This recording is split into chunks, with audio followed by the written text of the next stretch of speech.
routes, but the men's especially got some really interesting moves. So really seeing who can get past those and even to the head wall is going to be interesting. It is indeed. Well, this is the lead semi-final start list. The athletes will come out in the opposite order from where they qualified. For those out first, they qualified in last. Those out last, they qualified first. And theoretically, we should see an improvement as we go through that. But as we saw the other day in Wujiang with Philip Schenk, he came out first and made finals. So we just never know, do we, Sam? Yep, you never know. If you make semis, then it's a new game. And honestly, here, like again, so the conditions, it is not cold here, right? It is very hot, very humid. So honestly, going out first might be a bit of an advantage, and then waiting and staying warm in that ISO for 2 hours to the semis. It's a good point, and of course the holds will get sweaty and a bit gross, so that might also be a disadvantage. Your teammate Jessie Gruber did very well for the men's. This is the women's. Teresa qualifying again for semi-finals. Great to see the Czech Republic represented here, so she will be out first. And some big names in here. Vita Lucan, for example, the youngster Flora Oblasa, another semi-final for her. Jilu Loor, and I've got some wonderful stories about her down in the middle when she comes up. Lynn Vandermeer as well, impressive stuff from her, qualifying in the halfway point. Down at the bottom though, Laura Rogara, she is right up in the mix, but she's joined by some other big names along the way. Another one of your teammates there, Sam, yep. Adrian. Adrian has done amazing at both comps. She really has improved, and I'm super psyched for her. But yeah, at the very top, we've got Aaron, I, and Cheon. So we got our podium from Wujiang, all qualifying at the top of qualifiers yesterday. So what do we see from these guys when we had that tie between Aaron and Cheon? It was amazing, wasn't it? So they shared the gold medal. It all came down to time, which is kind of ironic considering you are the time king here. But yeah, it's going to be fascinating stuff, so we'll have to wait and see. This is our stadium, Sam. I mean, it's been a very tough week of work for me, this. So very, very difficult, isn't it? But what a wonderful place to go climbing. Yeah, it's such a wonderful, but the best part about it is the people that come here in Bali and Indonesia. And I mean, you could put me in the most beautiful place, but if there's no one here, it's just a lame comp. But everyone showed out yesterday, and it was just such a beautiful experience in front of the beach, too. And we're climbing at Long Beach in front of the beach as well in LA, too. So it's a bit of a practice event for that.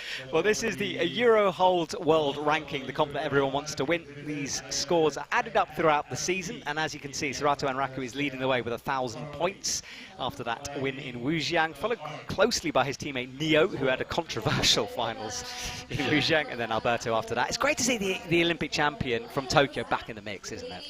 Yeah, it's awesome. I think people don't really give him credit that he's improved a lot since the 21 games. Like, he did a great job at seizing the opportunity with the combined format. He was a good speed climber. He won speed, but then he's still a great boulder lead climber, and he's gotten so much better throughout the World Cup circuit. And so he's really he's quite young too. Like, he's just really put his head out and kept improving. He made finals in Paris, and yeah, he's still one of the best boulder lead climbers. Yes, he is. Well, we're looking at the women's route here. Starts off on some crimps, but not too bad. Fairly easy to read. As you come up, though, there's a nasty pinch section through here where the physicality gets turned up a notch, but the set has described it as classic climbing. Right, our first athlete is out, and Sam, you spent quite a lot of time with this team, haven't you? Yeah, so Indonesia started with speed. They built a lot of speed walls across the country, and now they're really investing in their lead. They have a lead wall, so the Indonesian team actually lives at a hotel in Jakarta. It's near Bekasi, if people are aware of the geography. And they built a lead wall there, and the routes are hard. I tried to get on some of them, and the lead climbing team has really absorbed the culture from the speed climbing team and just started getting better. Obviously, spray walls, route setting is a bit more complicated to train than just a standardized route. But all these lead climbers, I believe we have 3 Indonesian athletes in our semifinals in this comp, and it's really amazing to see them improve and continue to get on the stage representing this country. Yeah, they are going to have to improve it very quickly, because we said this men's route is brutal, especially down low. Teresa, meanwhile, getting going up on the right-hand side of your split screen. Good to have a split screen so we can show you both action. And there will be a time limit as well, but we'll let you know about that.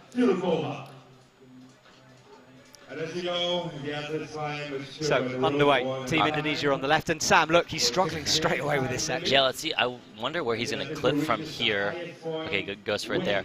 And yeah, so this red hold section looks really difficult. And what you have to do, essentially, the way we read it, was not this move, but the move afterward.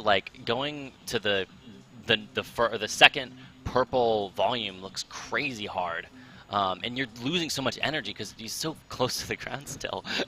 Yeah, and both these athletes climbing very slowly and tentatively. And this is to do with the heat, the sweat, the humidity out here, because, you know, friction is king in climbing, isn't Absolutely, yeah. We should count how many chalk-ups we see, you know, versus the average in this humidity. Yeah, we can play a drinking game perhaps. So it's very early in the morning here, 10 a.m. in Bali. And if you're joining us from Europe, congratulations, because it's some disgusting time in the morning. So well done.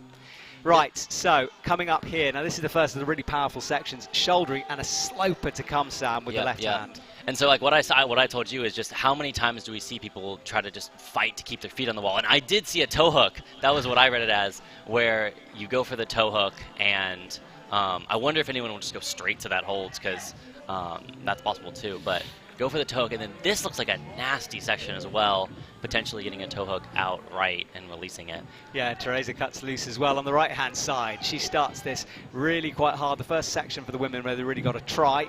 Just about drags 3 fingers on that crimp. Such a crimpy section, but she looks so composed, getting the clip off of that 3-finger drag too. Yeah, good work from her. Meanwhile, big toe hook in on the right-hand side. Now, this is a reach up with the right hand, and we both think removing this toe could be one of the cruxes here. Yeah, so removing this toe and kicking out left, almost like a paddle. It's like quite the hard boulder. I wonder how they read it. Yes, I mean, I saw the kick as well. I think you can release it a bit earlier, but certainly he's having a long think here. And Teresa as well is resting on some drags, which looks pretty Yeah, I wonder nasty. if he'll static and go right foot onto the red on the purple volume and then kick out from here. Yeah, that's good or work, go for a heel hook. Locked it in. I don't know. It's going to be a big rock over. Yeah, it looks a bit mechanically difficult, but he seems to be doing it quite slow. Oh! Now he does that kick you were talking about. Yeah. And he's resting well here. I mean, look, he will be used to these conditions. And you were saying it is an advantage. It is an advantage because these guys train outdoors in Jakarta when it is like whatever conditions possible. So they'll get up at 7 in the morning, train, and then train again at like 6 p.m. That's the only time it's possible. Unreal. And a big scream there, trying hard. He is fighting. He's still almost to the head wall here. Let's see. So we have, Matt, would you like to explain this certain section? Yeah, so he's into some 2-finger pockets here, and the setters have been crafty. From the ground, he can't see it, but they are blocked at the very back. And I know our camera team will get a shot of that at some point, but there is a red blocker at the back of these holds. That's a nasty, cheeky bit of setting, isn't it? Yeah, so if you're a climbing nerd like me, this is a Colin Duffy Innsbruck moment with the cross on the pockets, but they're blocked, and it's almost to the head wall in the lead route. Well, let's see. He's resting hard. I think he might have discovered this little trick. Yep. So he takes a moment to reconsider this. And just to let you know the atmosphere in the stadium, it's been great for the last couple of days. All of the athletes are in front of our commentary box in the shade, hiding from the sun. Yeah, this is a much better setup than ISO was. Yeah, it's warm in there, isn't it? Well, he's crossing through. Feet first here. Fingers in that block pocket. And Teresa's still fighting almost to this other really hard section. Yeah, no, we'll be coming close to timing out here. We've got about 1:25 for the men. On the clock, Teresa drops off. Head and hands. Looks like she's struggling for the heat more than anything there. Yeah, just another factor to deal with. And Risky is just so composed. I remember I watched the lead team train, and it was a crazy sight to watch, where they're on the spray wall, probably 45 moves in, and there's just a guy, wow! Well, he goes up to 30 plus. 30 plus gets the kick out, and he's still moving well, fighting through this head wall section, almost to it. This is the hard part though, big crosser, it's blind, he can't see anything, look at this. There's some true try-hard in front of the home crowd. Oh, reaches up towards the slope. I thought he was gone down low, he climbs so slowly. 32 plus then. 39 seconds on the clock, but... Wow, Egyptian misses the right hand eventually. That was a gutsy performance. Yeah, that was an incredible performance, yeah. So what I was saying is I watched the lead team train, and there's these Indonesian climbers. 45 moves into a spray wall, which is not easy. And there's just a guy with a towel wiping sweat while it's dripping on the mat. It was disgusting. But I was just, that is the level they train at. Sam, that's the blocker I was talking about. So you can see hidden in that hole, there's a red blocker. The athletes cannot see that from the ground. So when they get there, that's the nasty surprise. Okay, Nastia Korbets comes out from Ukraine, and so happy to see this lady back on the circuit. I was actually with her in Ukraine in December, traveling around, seeing how she trains, and in Ukraine and the kind of setup they have there, it's tough for them, so it's good to have them back. Yeah, any Ukrainian athlete just performing back on the climbing stage is just such a testament to what they're doing and what they're going through. And I feel the climbing community has just been so supportive of these athletes all across Europe and the United States. So it's really good to see any Ukrainian athlete succeed. Yeah, and she told me she was surprised how well she did in qualis. She just kind of squeaked into semis, but I'm waiting for her to do some kind of a final showing here. Bit of a bump with the hand and climbing quicker down low. Yeah. So we saw Teresa climb a bit more slow, but she is climbing quicker, so we'll see if that's more advantageous. I honestly felt like Teresa gassed out because of the heat and less because of the pump, but we'll definitely see this women's route and what points are developed as bottlenecks. It's going to be a balancing act, isn't it? Because, the longer you're on the wall, the hotter you're going to get. So there's an argument for going quickly and sort of getting it out of the way, but then you don't want to slide off and slip, having not rested and chalked up properly. So it's interesting. The men's route is, we're just waiting here for the men's. They'll be coming in a couple of minutes. We're rotating them through. So once an athlete falls, we'll swap in another climber. Yep. Yeah, the odds of accidentally cutting feet because your foot slips is actually quite high here. Because there's no chalk on your feet. Well, we saw that in speed, and Rafe was saying last night that there is actually quite a lot of humidity on your climbing shoes. Yeah. So like we'll get towels. And I wonder, this doesn't happen in lead, but you chalk up. I wonder if we'll see in like a couple years people having towels wiping their feet. It's not quite practical, but for speed we bring out a towel when we wipe our feet. Part of our routines when you chalk up, so there's just no odds of missing a smear. Yes, I agree. It's I'm sure we'll see that very soon. Right, Sebastian Halenke underway on the left, and we've got our clocks now. So they're at different times because they're obviously started when the athlete pulls off the ground. They have 6 minutes to do the route. If they fall off. If they don't complete the route or don't fall off before that time, it's the last hold they reach. And Sebastian, again, climbing very fast, looking fluid at the moment. Yep, quite fluid through this section. I do wonder how much struggle we'll see and what different betas we see through this red section. If we see some more aggressive, just... Oh no, he slips very early on. So this is what we were talking about. Yep. And this is the issue with it. So he slipped, good catch from the belays as well. And we'll maybe see a replay of that because it was so quick we kind of missed it. And Nastia as well, really struggling here. She did a big cut loose move a couple of seconds ago. Yep. So you're gassing out, you're against the heat, and this is a crimpy section, and these are not easy routes. So definitely see who can push past that and who can do that is more of a testament. Yeah, we're looking for just 8 athletes to progress. So I would imagine Sebastian will be out with that early slip. You never know though. And Nastia going up towards some pockets here, kicking in with that left hand. It's looking good so far. Still looking good, gets that clip. And we'll see if she advances through this section, but everything is just so crimpy and so accurate. And like hitting a sloper or hitting a 2-finger jib is significantly harder. I love Nastia was teaching me how to jump in a Briançon gym last year. So, which doesn't really have any relevance, but she is such a good dynamic climber, really new school. And if in doubt, she will jump through sections. And has that high right heel in now. Bit of a shoulder niggle in the off season. I think it's a bit better now, but you can see the strapping on the right shoulder.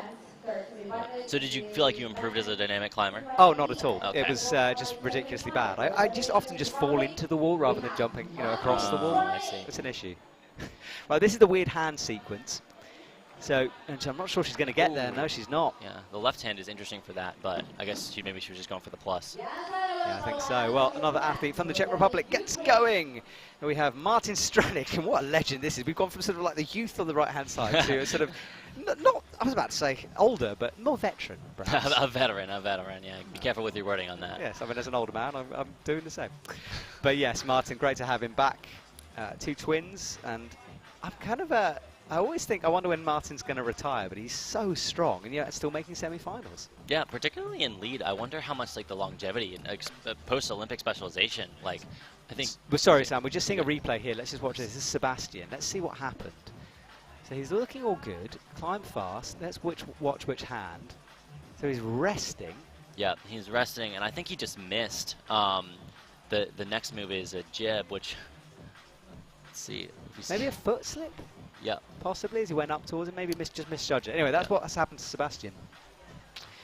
Martin was on the same section. He's through that move. Yeah, he is through that move.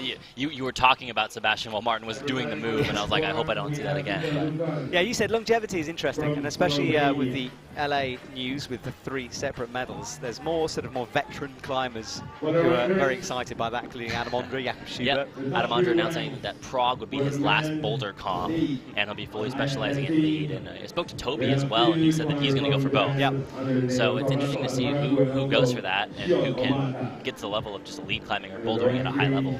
And of course the rumour mill is churning. We are a long way off the Olympics, but we like to gossip a little bit, and it has been fascinating hearing what people are doing.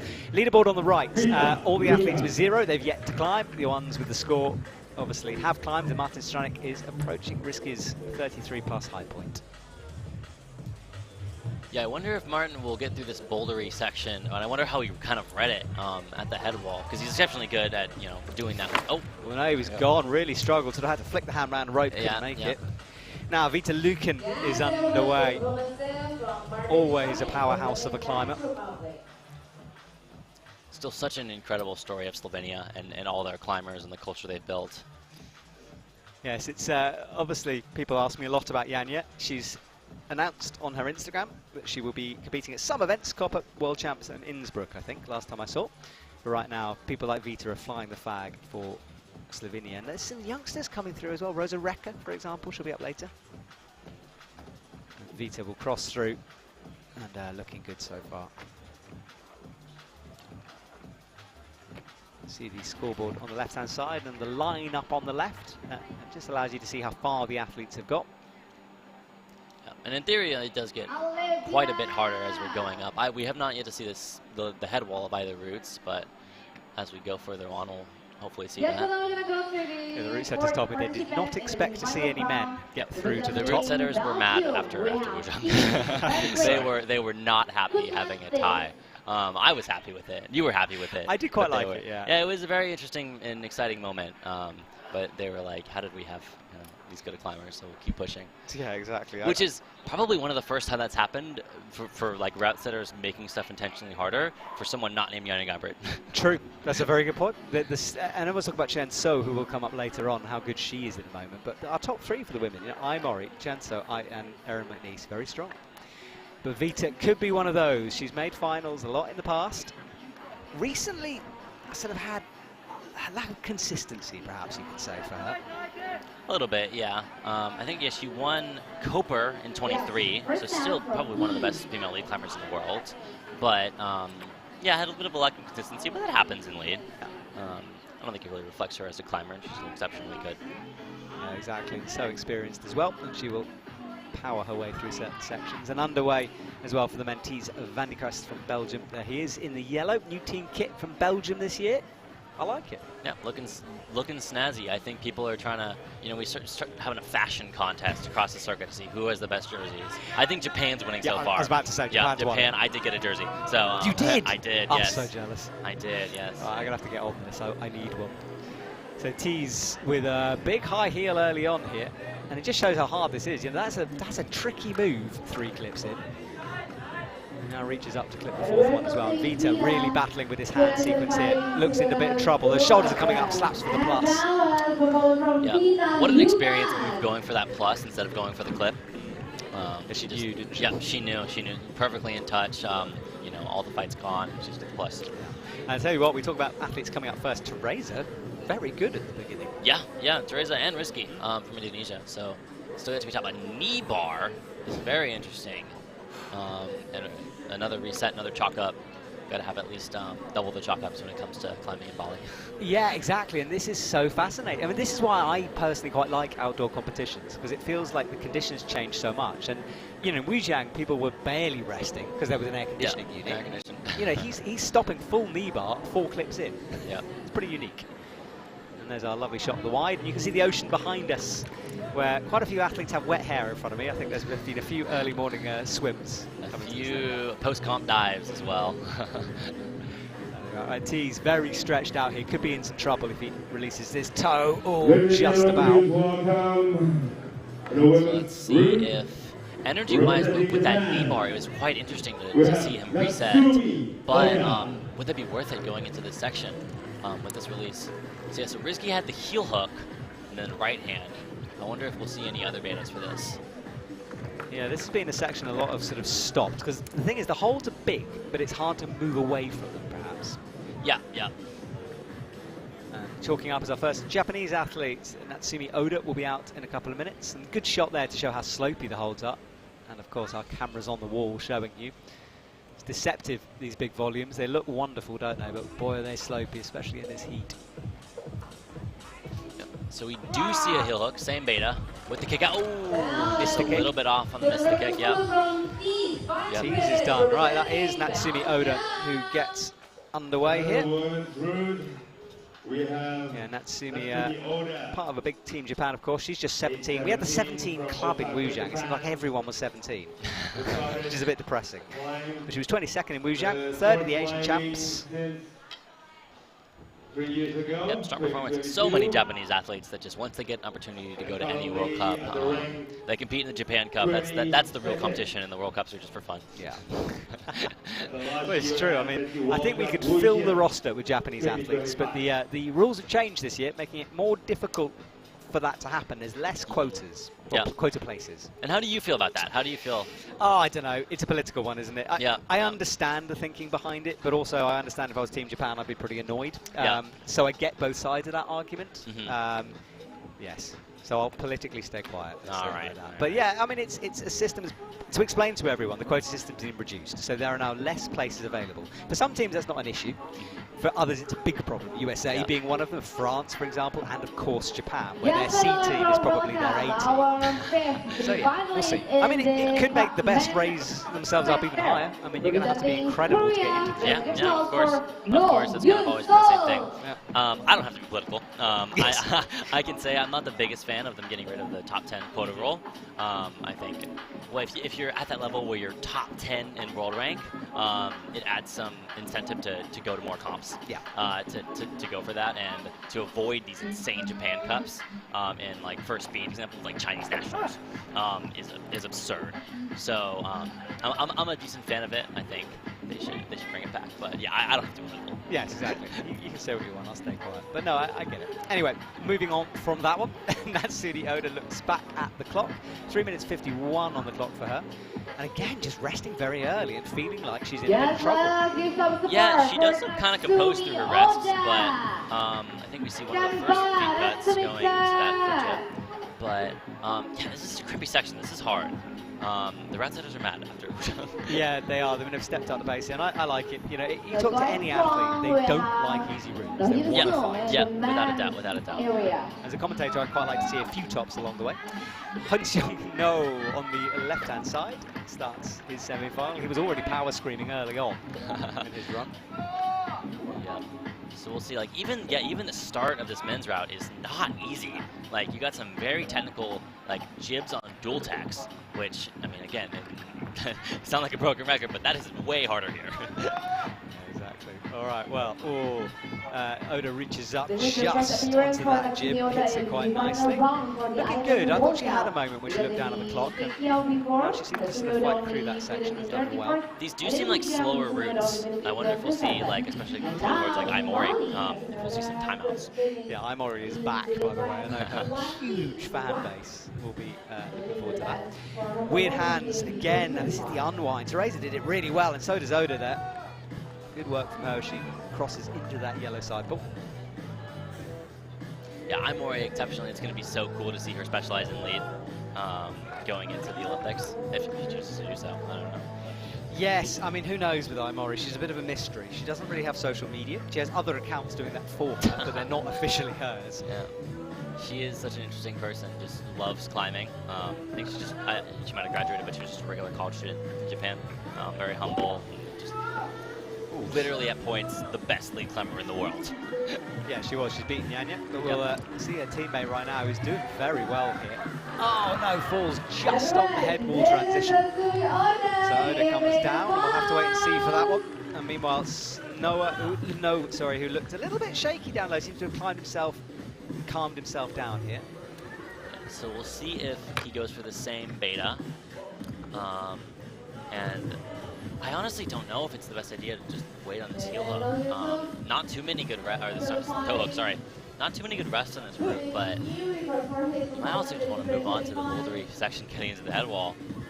Yeah, perhaps. I mean, you can see what a sinker that toe is, though, and it's sometimes tempting to do this, but yeah, you're never going to recover fully on a World Cup route. The standard is so high, and semi-finals is often the hardest route in the whole lot.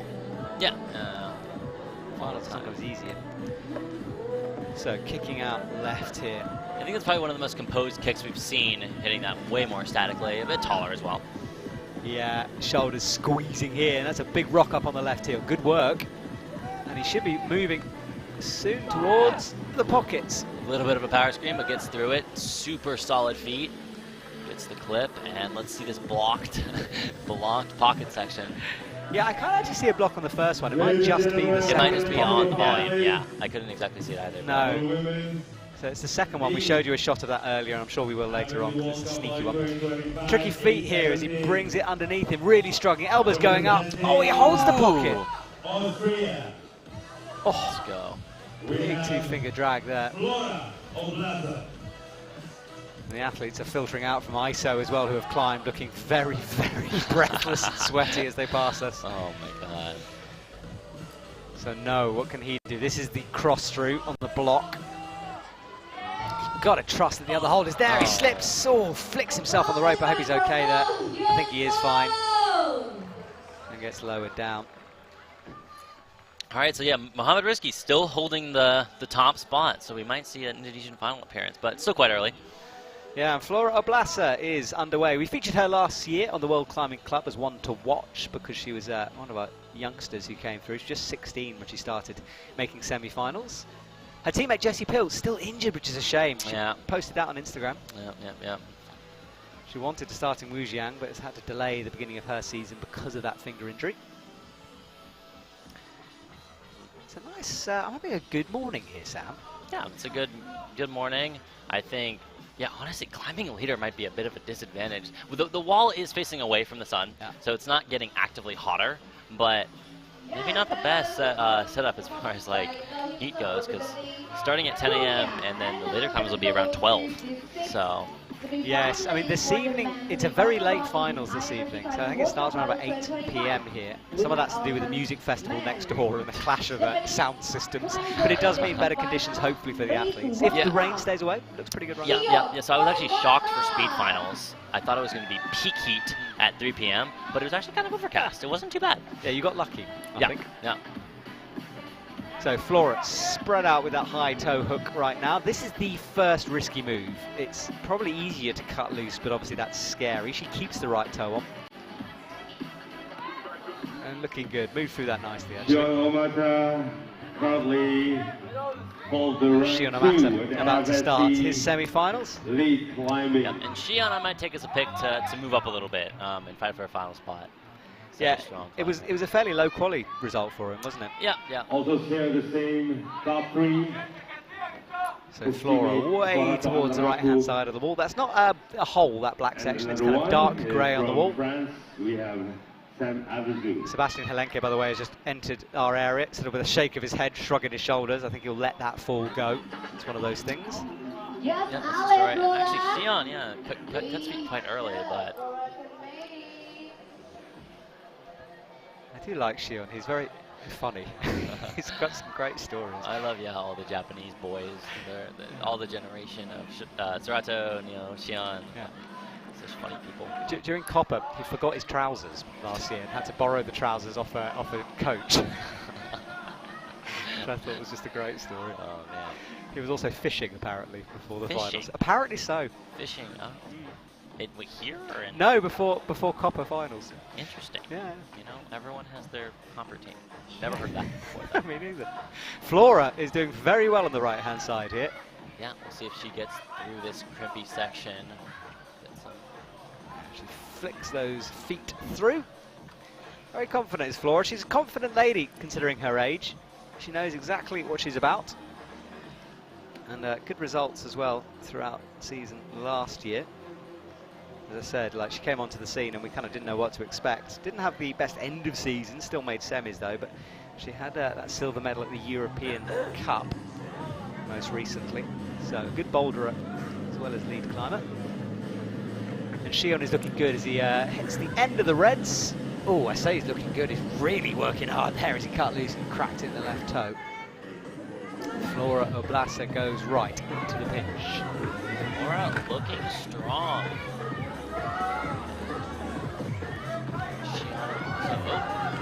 This is a new high point for women's.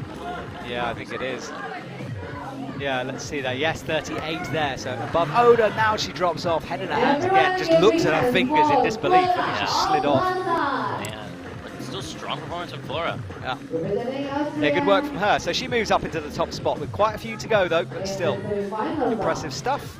Roxana Weinmann will be up next. Germany. Here is Shion resting on the slopers, that toe in, and risky, as you said. 33 plus. Great name for a lead climber. Sure is. I'm imagining my own sound bites if he wins the thing. So Omata will get this kind of Egyptian style drop knee in, inches up, gets that thumb engaged. So far, Japanese has so many top ranks at the world climbing. He didn't hang around too long on that toe hook, which I think was smart. Yep. And our next semi-final is Interesting. for women. Up The to third now. climbing, we have Roxana. Bit of a breeze blowing through. You can see the waves in the background, the surfers having fun. What a shot that is! That rivals Chamonix, in my That opinion. does rival Chamonix. It's a different way. Yeah. It's a different way. Climbing's, you know, always going to be entrenched in the mountains, but this is up there. This is up there. I think we should embrace the beach life. I think the more desert islands, the better we go to. World Cup 2025. Abasa reaches through. Omata really good here as he's got this unwind, needs to, oh wow, he doesn't even go for the match. Just one arming that pocket. He's coming up towards a high point now as well. You can see the red rope, by the way, from Trango. I'm going to talk more about that later on, but Trango, the lead IFSC sponsor, has brought something pretty cool to this event. And looks like we are at a new... Oh, I might have spoke too soon. Close, we'll wait for that score to be We'll updated. still see. But he looks so confident. I was about to say, oh, that's a new high point, but we'll wait to see the score. I think tie, we'll see. Yeah, we'll be close. Yeah, the scores will be updated. There is an app you can download. It's free. Just type in IFSC wherever you get your apps from, and you can follow along with the live scoring. And it also tells you the appeals that are going through. And we will tell you as well. We have our sources who will tell us about appeals, hopefully. And this is Roxana now. Blasa with that high point 38, and Oda and Teresa, who's done very, very well coming out first. And already, though, elbows coming up, and we're four clips into this women's run.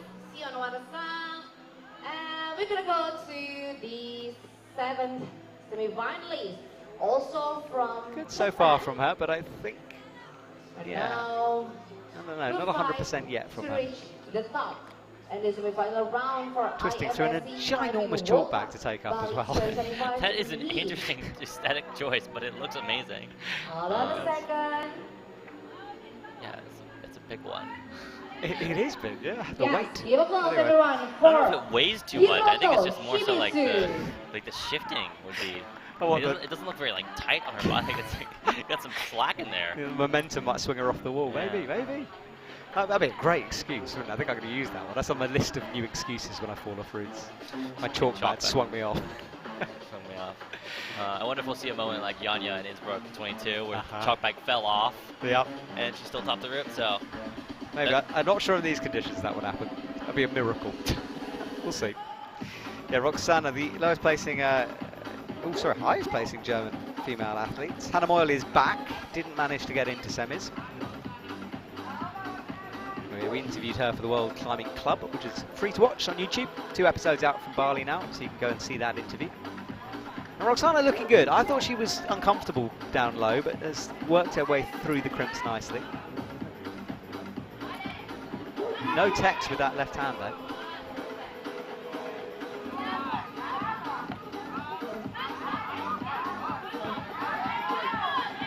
And Hiroto Shimizu is underway for Team Japan on the Yes, left. let's reach in Roxana Roxana getting big encouragement from our crowd. Smooth, yeah. Through this section. Yeah, it'd be good to see Roxana break through. She's kind of been on the cusp for a while, but this is the hard move. She get through this, she's got a chance. Looking good as she matches. No, the left foot, it was always looking dodgy on that volume. Yeah, Roxana down. So Hiroto now, we stick with him, or we wait for our next female out? Hiroto's actually one of my favorite Japanese climbers to watch. Just looks so composed in this round. Like the way he's engaging on every hold, looks so confident. Yeah, he's one of our older athletes, actually, 29. 29, yeah. He had a good result in Wujiang. He was in semis, 21st for him there. And I believe we had every Japanese athlete advance to semis, in men at least. From here, from Bali? I think so. Wow. I think I saw that on the Instagram page. I'm not sure about the women. I would believe it if they did, but... Yes, I wouldn't doubt that stat. Just outrageous this year, but that was a big kick through. Saved it with a kick on the wall. And our next semi-finalist for women's lead climbing. And then up next for the women, Jululua is out and about on the wall. Big toe hooking for Hiroto, meanwhile. China. As he holds this position, makes the clip, and we hope he won't hang around too long. I think everyone who has been in trouble. At the last year IFSC World Cup Wujiang. Yeah, he's very stretched out here, resting. Julie, one of the climbers I wonder, does she go for both boulder and lead as well? Competed in Paris, did really well at OQS, and kept improving. You talking about Jilu? Yeah, yeah. Julie, do you think she'll compete in both? She's pretty equally strong, I would say. Yeah, she is. We haven't got a shot of her yet, but hopefully we will in a sec. And as we have a big rest here, and he's moved through that rest section. Yeah, we'll talk about Jululua in a sec when we see the shot of her. But oh, that was close there, kicked over to the left, and there she is. Yeah, so yeah, you're right, all rounder, but she has got some injuries at the moment. So struggling with a slap tear on that right shoulder. You can see it's chalked up. Because of that, she rocked a little too hard on her knee and then got a PLC tear in the knee. Oh, man. So she is really struggling up against it at the moment. Has no expectations, but did cruise into semis. So. Yeah. That's a crazy, I did not know that. Yeah, she's looking confident at the moment. No issues as she comes through the crimps. And then Hiroto has done good work as well, but he's on the pocket section, which has spat off a few people. For sure. So yeah, Hiroto taking a good rest before this section. He knows that it's going to be kind of bouldery, so... Yeah, you can see it, can't he? He's experienced enough to get this. And he's a good boulder as well. 4th recently in the Asian Cup.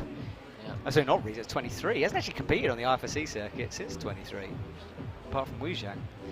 Yeah, I wonder, I believe he'll go for the clip here, but I wonder why he hasn't already. Going for the chalk up before the clip. I think we might be terminally pumped here. He's breathing very hard up there, we can hear him. Jululua crosses through. Yeah, she was incredible. At 13, she went to the Chinese nationals, being just a sort of amateur climber, won the thing, and then realised she was probably quite good at climbing. Yes. So you're going to go maybe for both clips here. There we go. Yeah. Wrapping that right arm under. Yeah, he's got the clip in on the left. And this is good. Jululua resting on this sequence, which is one of the first rests that I guess have been found on this route. Yeah, presses her head in. That is good work from her. Now, big drop knee. Luckily not the injured knee. But can she make the reach? She's resting in weird places, Jululua here. Oh, look at the cut loose on the left as he campers his way with a heel on the no-takes. Campuses with a heel. Yes, I mean, I'm not sure it was going to work, and it didn't, but it was cool to see. Yep, one of the most interesting ways to do that. So, puts him to the 3rd or 4th, I think, for that. We'll see. Julie looking good, yeah. Staying strong almost to this crux point that we've seen people drop off. Yeah, during the head wall. Exactly. Yeah, the route setting seems excellent. It seems like we got some people dropping off near the head wall, and she's pretty strong. This is that bouldering credential. She does slip low, though. Yeah. Yeah, she's back down with a deep breath. She's one of those athletes, you never know when she's going to fall off. She's kind of keeps herself very insular and inside sometimes. But I think just didn't have the reach to make that pop over the head wall. It's tricky, isn't it, when an angle changes like that? Yeah, yeah, without a doubt. When it changes, like, going for that, it's usually pretty bouldery moves, and you're usually pretty tired. Yeah. But this route seems interesting. So, like, a lot of lead routes will generally be, you know, they kind of get you tired and then towards the head wall. But both of these routes are pretty bouldery at the start. Yeah, I think it's that separation you were talking about, the setters, as you said, annoyed.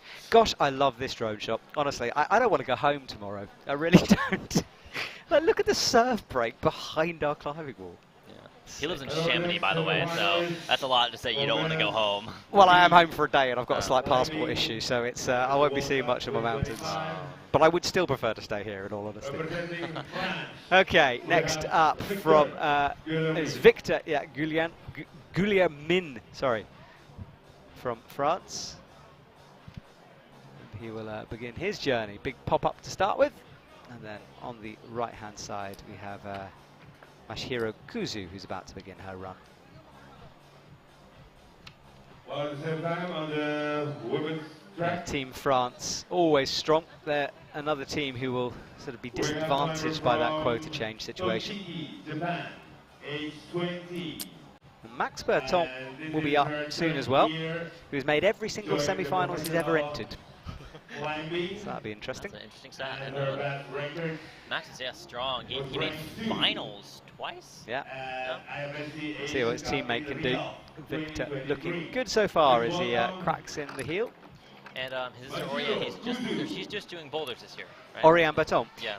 Yeah, I'm not entirely sure with Oriane. I did have a chat with her in Cachao, and I think for her it's just a case of coming back. You know, she had a tricky end to the season, and not the result she would have wanted in Paris. So yeah, we'll have to wait and see what her psyche is, but I think she's kind of in that position where she can pick and choose what she wants. Yep. Victor, meanwhile, squeezes himself into this box position. High right foot and another knee bar. Look, no hands rest. Wow. Love a no hands rest. Everyone loves a good no hands rest. Yeah, it's rarely seen. It won't be very comfortable, but it has just allowed him to shake out. Going for it again is interesting. Okay. Just showing off. Yeah, and that will be hurting that knee. No knee pads allowed, and it's pretty rough sometimes. We saw it in Wujiang where they were shoving in a knee where there shouldn't have been a knee, and everyone was coming down with cuts. Ow. He's resting a long time here. This could be smart from Victor, who spotted this early rest. Because it's tempting to not rest down low. It is tempting, especially because you're, you know, kind of the thoughts in your head like, oh, this really bouldery section, probably can't find anything. So really, really smart of him to find that rest. Wow! Looking good then from Victor, although now suddenly that right hand, and that's a risky cross through with the left. Yeah. Alhamdulillah. Oh, and another risky slap out. Fast in the sectional, so it pays off. Yeah, he'll now be able to recover a bit, but that was, yeah, a risky section for Victor. We haven't talked too much about Masahiro on the right, which is looking good at the moment, through the cut loose or drill a foot in move. We have our obsessed camera team working this event, and they've reinstalled the microphones that I love so much on the wall, which are just such a good... You can hear the breathing, you can hear everything. Yeah, I like that. You know, I want to hear the blood, sweat, and tears of our athletes. So, oh, and he drops off. Yeah, doing that a bit too fast. Everyone else went for the heel and the crossover, but the way I kind of saw it was just it's a paddle. Yeah. And did not work out. Yeah, I think he rolled the dice and just went a bit too far with that. He was so dynamic through the sequences, and I think he would have benefited from slowing it down a little. So Masahiro tries to find a volume, and it's really awkward, drops down and crosses through with that right hand. High left foot as well, and this is the move we've seen a few slip off with the left foot. A few slip off, but ooh, yeah. Does as well. Yeah, I guess there's some people at both points, both slip off the foot and with the hand. So, unfortunate little point there. Yeah. Now, Sam, when you finished last night, you said to me on the interview you're going to go to the beach and spend some time there. Did you go to the beach? I sure did. Excellent. Yep, I sure did. It's a beautiful beach. It was quite close. There's no way I didn't. Yeah, such a beautiful place here in Bali. Yeah, it's a very special place to be. Also give And this is the current leaderboard as we hit kind of not a halfway mark yet, but soon. This is our top 8. So Nastia down in 8th with 28 plus. She's in the danger zone. I think we'll slip outside. Flora Ablasa with 38. We'll have to wait and see. Big names to come. But just 8 will progress from this 24. And for the men, Shiona Mata and Risky up with 33 plus. Countback making the difference in terms of that separation. And then down at the bottom, Sebastian Helenke with a very early fall, 17 plus. He will almost certainly be pushed out soon. Yeah, I mean, Risky, strong performance, qualifying in 27th, I believe, and or however, last place. Yeah. And still, like, you know, getting the best of the, or, you know, 33 plus on this round. So you should be proud of it, especially since how young he is. Yeah. Right, 2 Italian teammates out, and 2 very strong athletes. Philip Schenk for the men, Ilaria Scalaris for the women, and Ilaria is on a run of form at the moment. She did well in the European Cup. She's doing well here. 2nd semi-finals in a row on this Asian tour of the IFSC World Circuit. And Philip Schenk, he caught me unawares, I'll be honest, during Wuzhang. He came on first, basically topped the route almost, and I thought the route setters have totally undercooked this route. We're all in trouble, but it turns out Philip was just on amazing form. See if he can do it again here. Ilaria, though, kicking that right foot in. She's underway as well. And the time ticking away. 5:42 for Ilaria, 5:25 for Philip left.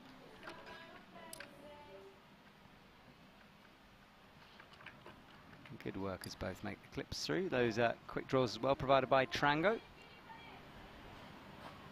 We'll be talking about the ropes later on, because it's a pretty innovative feature. Pretty innovative feature. Doing great. And then shout out to our belayers always. Belayers are doing good, aren't they? I mean, they have the hardest job, surely. Yeah, they have the hardest job, unsung heroes. Everyone in climbing organization is unsung heroes. Not getting enough credit. Route setters seem to be doing a great job too. You know, really trying to get some separation on the semis route. Yeah, I would have thought this gig was one of the harder ones to do, but as you said, Roman and his team done very well here to create good separation so far. Right, so Philip watching. Patricia Colli, by the way, is watching as well. The speed climber didn't manage to make the finals the other day, but she's right in front of our commentary box cheering on her teammates. And Ilaria rests down low. Nice wide shot of our wall, you can see. That was packed with 4 routes during qualifying. Only 2 for semi-finals. That was a big woo from Philip there. Feeling the heat turning up the temperature here. And Ilaria with a nice knee scrub, not really a knee bar. Untuk putra dan juga putri diupdate secara live langsung di website tersebut. Jikalau skor di big screen-nya tidak terlihat. Let's get another kind of static movement towards this one with the heel hook and really clean kick out. Really nice. Yeah, this is classic Philip Schenk right now. Moaning, groaning his way through. Fast climbing. Super strong, keeps the feet on, gets to shake out a little bit, and goes straight to the other section too. Love that camera angle there. We really saw the swing and how he had to hold on to pull his legs back into the wall. Gets the clip, yeah. He looks pretty strong, climbing pretty fast. Shouldery move to get in, buries those fingers as deep as he can do with that blocker.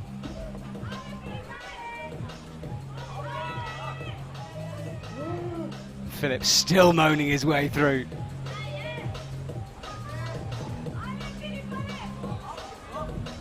Here, Beatrice on our live stream here on our broadcast. Yep. Oh no! With that block crimp section. Oh, it was a stretch too far for Philip Schenk, and he's down. Ilaria, meanwhile, is still on as she hits the sloper where there's the jib for the fingers. Yep.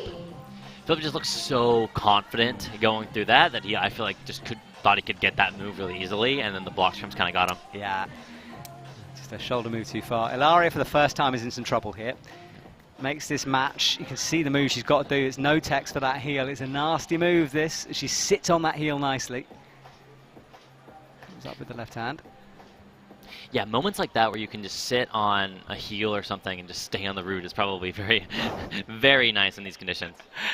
Yes, exactly. I always think it's It's an intimidating place to be a lead route. You know that everyone's eyes are focused on you. The slightest mistake, hesitation is seen by everyone. Takes a special, I mean, you're a speed climber, so you're aware of pressure. I don't need to lecture you about this one. Yeah, it's a different type of pressure, different type of resetting.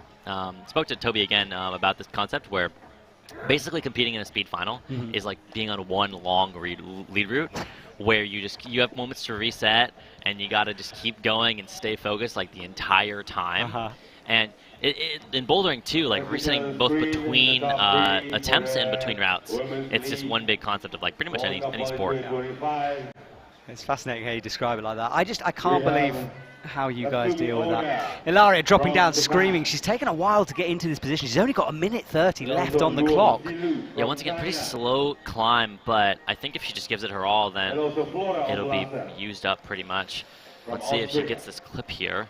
Shaking out, looking not too stable, but look at that hand position. Getting a little bit like a wrist jam almost. There's a jib on that, which I think she's catching with her thumb, but it's, oh yeah. I think the way to do that is to match and then do the move out. Yeah, that seems the best scenario. So Laurie is down. I think she'll be outside of the semis with that run, but it was a good fight from her on the wall a long time. So there is Max Berton. So as I said earlier, made every semi-final he's ever entered. Had a banana on his shoulder during the World Climbing Club the other day. All right, well, you know. Why not? Again, some people go fishing, some people have bananas on their shoulders. You never know. One of my colleagues said to me, "Why didn't you mention the banana?" And I had to be honest and just say I didn't see it. You didn't see that's a pretty weird thing to miss. I know, he was on the other side. People to don't me. usually have bananas on their shoulders. This was his point, yeah. but apparently I missed it. I need to open my eyes more. You gotta. I would instantly notice, like, why is there a banana on your shoulders? Like, oh, I'm gonna eat it, I guess. Or another reason.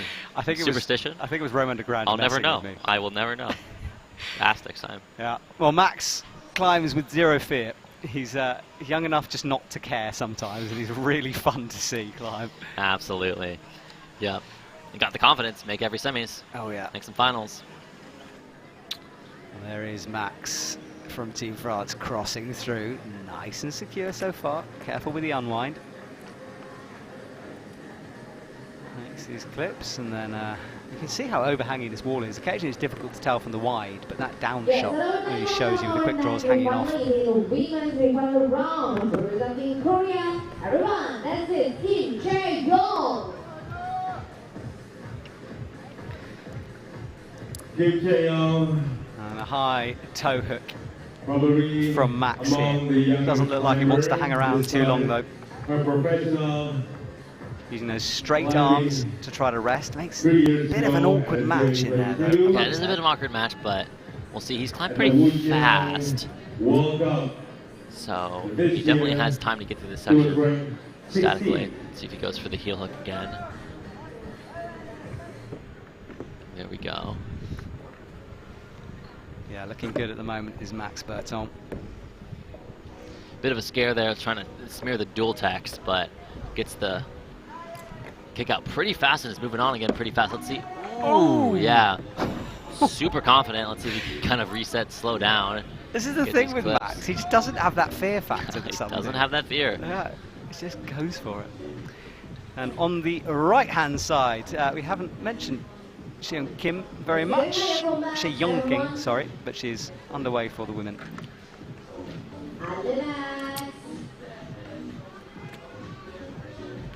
Yeah, Team Korea, good in speed at the moment as well. So what happened to Team Korea's speed team? Like they seem to have just jumped up a notch. So one of their athletes retired Minsun, and he became their coach, and he's had a tremendously positive impact on a lot of them. I didn't actually expect an answer out of that. Yeah, I thought you'd just be like, well, they're coming on. Okay, there we go. That's the answer. That's good to know, because yeah, very special. Yeah. So Max really confident through these sections. Seemed like he got a good rest, and he also had the rest at the beginning. So let's see if that'll make a difference in this blocked section.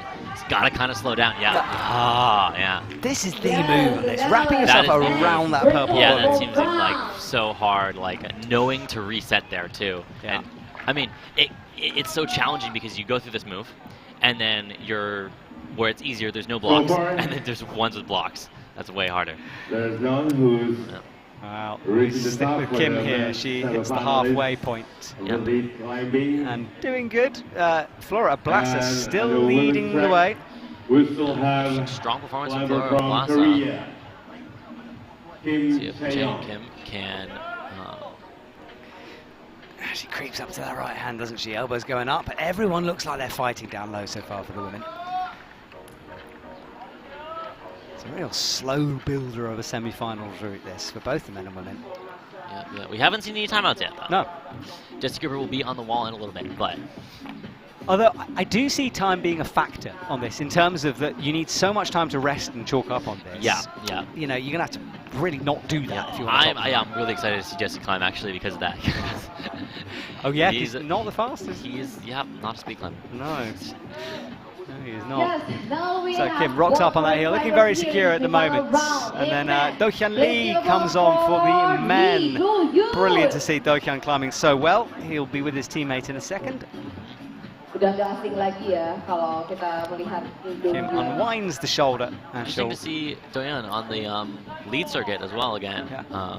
You know, just think about who's going to specialize, who's not. He's one I would put money on being an all-rounder. Okay. You know, doing both. You know, he's very, very strong at boulder, very good at lead. And this is Kim though. This is the tricky sequence for the women here.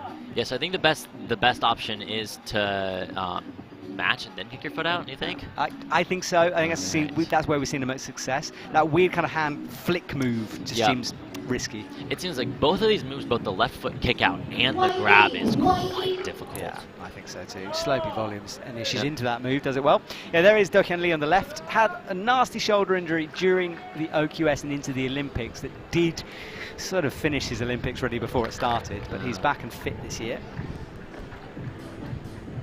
And he's fun to watch, is Do-hyun Lee. I like him. I like his style. Jae-hyun Kim advances quite past the session. Took a little good rest at that point and advanced. So we'll see if she can get through this section. Resting again though. Got a minute 14. Not that much time. Yeah, not too much time. It's hard to think about though. It's hard to think about time management rather than pump management. Yeah, true. I mean, you don't want to fall off, do you? It doesn't matter about the time if you do that, which is looking good. She's coming up to the crux move, though, for the women, or the red point, if you can call it crux Climbing move. a bit slower than everyone else, so I think she might have a really good chance. Oh! Fully hit it. Yeah, fully hit it. That's just a hard move. Plain and simple. Kim Tae-young from Yeah, Korea. the women's route climbing slower than the men's. We're approaching the cleaning break for the men. And we've got a couple of things lined up for you in the cleaning break. We have a moment of pause, including Sam Watson's world record and gold medal, which he's going to be chatting through with us later on. Hopefully, we won't be cleaning for too long. Max Berton is talking through the fall he just had with Romain de Grange, his coach. I'd expect Do-hyun Lee to quite enjoy this route. It's his kind of moves. Yeah, same thing. You got basically three boulders on a lead route. It's pretty perfect for him.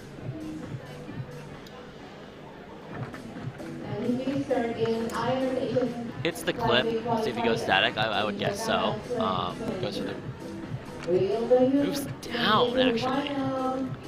Yeah, back and forth. He's not comfortable. That right hand he's on now will be very greasy. Yeah, it'll be very greasy. We're right up against the cleaning break, so pretty not great. Yeah, the athletes can't time their position. You know, it's all based on the results. I think ideally they wouldn't want to be the one before the cleaning break, but you can't really do anything about that. Giovanni Placchi will be our final athlete out for the men before that break. It's good from Do-hyun though. Sideways now. He comes up with the left hand. Yep. Moving to the section a bit slower than everyone else, but still looks quite strong. I think the main goal is just to get off that left-handed sloper. Would not want to trust any sloper right now. No, pockets time, right? This is where the bouldering credentials need to come out. There you go. Drag, hanging, resting a little here. Looks for the cross, nails that move, and now you got to unwrap and come all the way around the corner. He's looking comfortable on that blocked pocket though. Out with the fingers, cuts loose. Look at this from Do-hyun Lee, confident stuff. But this move, it's so difficult to reach around that volume, which is fully in your way. And this will be one of the things the setters will have tweaked endlessly. You know, can you reach it? Is it too hard, too easy to reach it? It'll be very deliberate that it's tricky on that purple volume. Looks pretty good right now. Let's see if Do-hyun can gets the foot quite confidently. Now he's just got to go for this stretch, and there we go.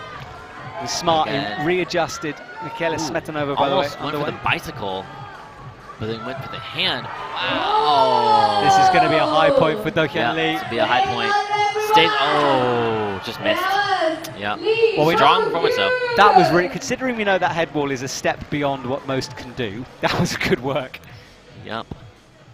And this is Michaela now from Czech Republic, who will be giving lots of supports. The was announced the World Champs in a couple of years will be in Brno. Yeah, I'm excited for that. Never been. Czech Republic. I have. It's an interesting place. But no, it'd be interesting. I know they're building a new facility there in Brno, which no one has seen yet, so kind of we'll have to wait and see. But yeah. The Czech team do always seem to step up, especially the World Cups. They're very well run. Yep, yep. A lot of people in Prague too. Ooh, Michaela, they're really struggling. Hasn't got those feet back on. Now she kicks it in. Yes, that is Lithuanian, everyone. Now, I think Prague was probably one of the most attended World Cups. Yeah, like what, 10,000 people there? Yeah. And ticketed as well. And ticketed. Wow, that's crazy. Yeah. I think. Do you think there's more people in Jakarta 2022? What, in the skyscraper? In the skyscraper, like the big pit and parking lot.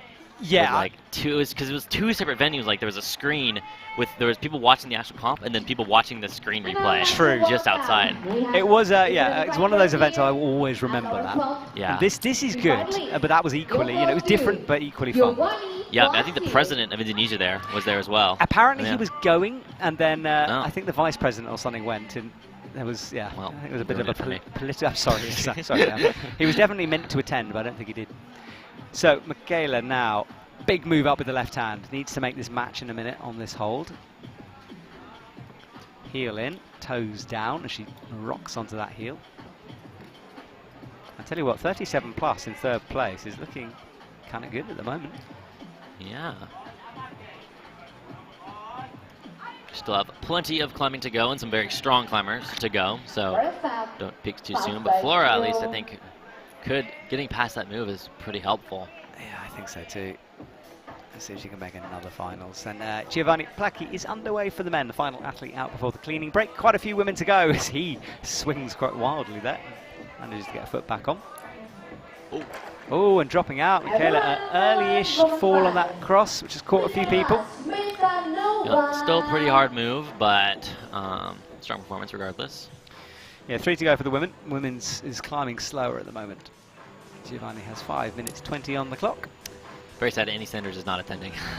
I know. I did have a chat with her. I think she was just saying the travel is a bit insane. I think to come from Bali to Brazil. I showed her the venue, and she almost considered going. Oh, really? Like, oh, wow, yeah. But yeah, she's been through a lot. Very strong performance. Yeah. The double podium for the 2 World Cups, and winning 2 Boulder World Cups in a row since she won Seoul last year. I pointed that out to her. She sort of had forgotten that happened. I thought it was quite funny. Yeah, Annie is such an incredible athlete, like the definition of hard work. Yes. Europe also, my hometown. Just watching her train is so incredibly methodical. Like Roman Krajnik, Janya's coach, came to Dallas as well, where I'm from, and kind of coached our coaches for a while. Okay. And then kind of changed the culture around like how we train, like especially like the slide move in bouldering, where you shift across your feet. That was like something we're taught very early. And like actual spray wall training is a big thing that a lot of Dallas athletes have embraced.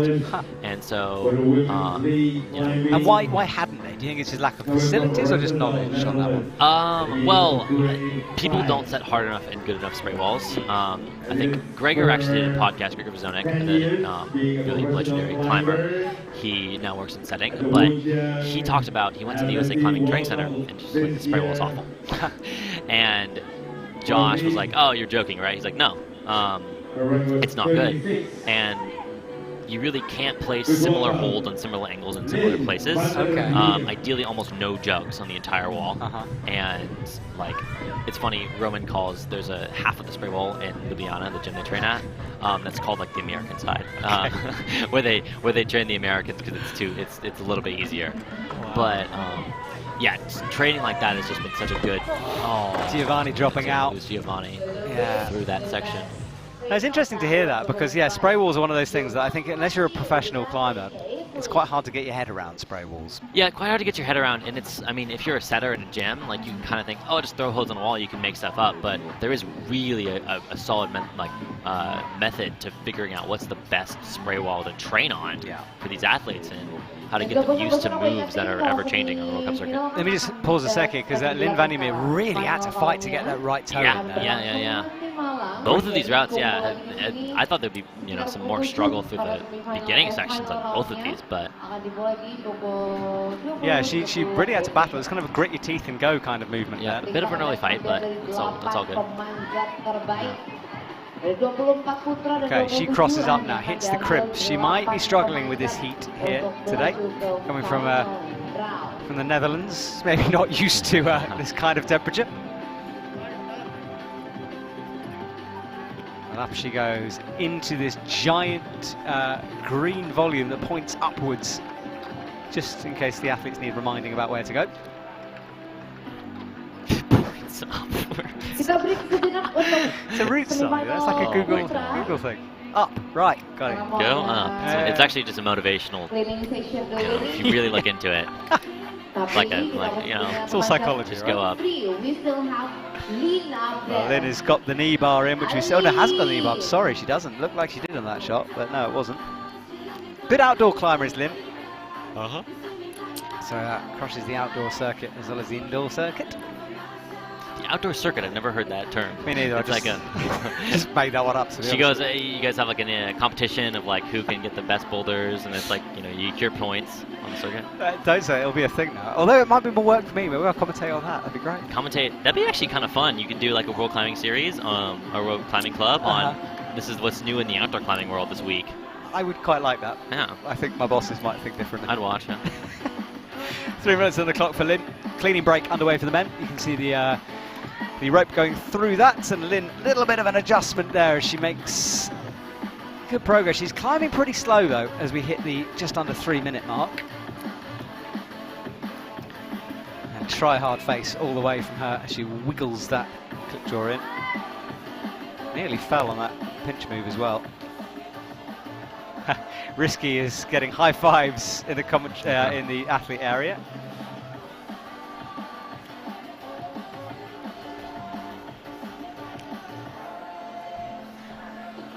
Oh, and a fall from Lynn. Down she goes. Never quite settled into the route, I don't think. Yeah, never quite settled in. Got some early fight, but kept going through it. And I believe, we're at our cleaning break for the women's as well? Or one more? No, two more. Okay, two more for the women's. We've got Eloise Dumont and then May Kataki out for that. It's a bit of a slower route for the women's. Yes, I do like this system. It drives me crazy when we bring athletes, we have to wait for athletes to finish climbing. I like this rotation through. Right, this is our leaderboard as it stands. Going down to number 8, where Masahiro Kuzu is in the danger zone with 31 plus. A few falling around that point. And then as we progress upwards, it becomes all about the head wall section. 37 plus for our top 4. We'll have to wait and see if that stands. Whereas Do-Hyun Lee is leading the way due to count back over Shion Omata. Risky, what performance from the Indonesian climber in 3rd. And down in 8th, Giovanni Plaki with a 25 plus. I'm not sure he'll stay there. And we have 2 more Indonesian male climbers, I believe, going out. So potentially seeing some finals appearances. We could do, and that would be wonderful. Yeah, I think we had one in Jakarta, 22, Raviandi. Yep. But yeah, we could see more. I think he placed 8th. I don't know if he got 8th or 7th. Yeah, I can't remember. I'm thinking now. I don't think he came last. I think it was 7th. Okay, well, I might be making that up, to be honest. Eloise is out for Team Belgium. The war paint on her face, the chalk streaks that she always puts on, which I think more athletes should do. Should get some chalk tattoos going on. Yeah. Preparing herself for battle out there. And there she is, approaching the wall. Right, 2 to go for the women before we have their cleaning break. The cleaning break, by the way, designed, as it sounds, to clean the wall. We want to try to get similar-ish conditions. Of course, with 24 going in, that's not possible, but we clean it halfway through because of the chalk and sweat and grime build up on the holes. Please welcome Eloise Dumont. Eloise reaching up high, and let's see, she's more than capable of making finals, is this lady. Very consistent in semis. Yep, it actually looks like on her hands, she might have used too much liquid chalk and put it on the back of her hands. It's a bit of liquid chalk is a necessity out here. Oh yes. Without a doubt. Do you use it for speed climbing? Yep. I use it as a base, Okay. especially here because your hands get so sweaty. Mhm. You put it on as a base, put a lot on, and then if you use too much, put it in the back of your hands. And it actually is like a very unique appearance. That's why I put it up. And then you chalk up using regular chalk as you go on for lead or between rounds. And is there certain chalk, I mean, we can't really talk about brands, but do certain chalks work better with humid conditions? Do you sort of swap your chalk around a bit? Yeah, I can't say it, but there's a Singaporean company that manufactures it, Okay. and they know what they're doing. Right. Which makes sense. Yeah. Singapore, a very sweaty country. Yeah, it's a very sweaty country, so they know what's up. There you go. Maybe the same thing for like Japan indoor gyms, like kind of get pretty hot and humid, so they might know what they're doing. Yeah, well, big knee bar in on the right hand, using that jib well. Moves for it quite quickly though, and a bit of a bicycle with the legs as she swings and kicks. That's our leaderboard. Dolores Claris doing well. She's up in 7th at the moment. Top 3. Not sure. You know, that might not be beaten. 37 plus could be an interesting point to get to. Jilu Law has ice on her shoulder in front of our commentary box currently, so trying to get that injury sorted.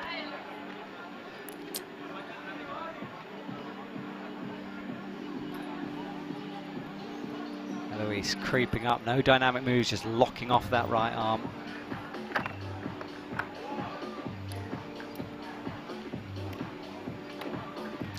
Eloise looking pretty strong through all these moves. Hasn't really struggled on much.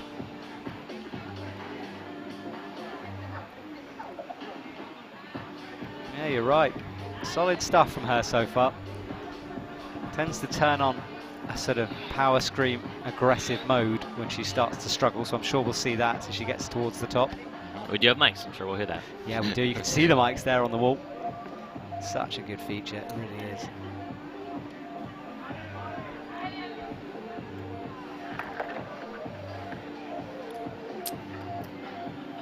All right, wraps the hand through to the sloper. Yeah, this looks like probably one of the best ways to do it. Let's see, going left hand then right foot, or going left hand then left foot on this as well. We've seen both. Yeah, this women's route builds up. No drama from Eloise so far. Just cruising through. Yeah, cruising through. Can't quite see a clock, but yeah, it'll pop up, I think, when that Another leaderboard time. comes off. She will be using up that time, though. Now she seems to pick up the pace a little bit, as if sensing what we said, Sam. yeah.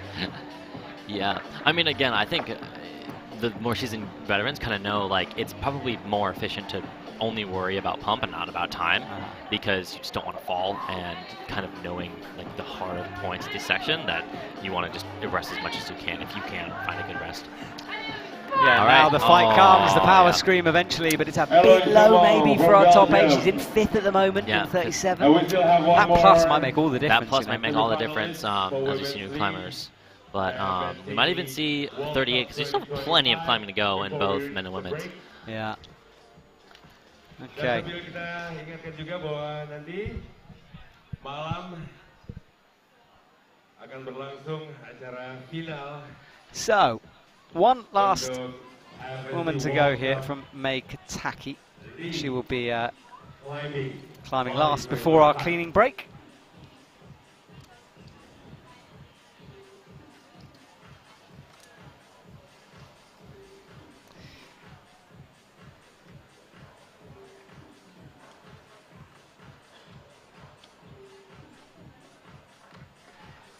So, Eloise gets her not undone for her. She's got some serious pump there.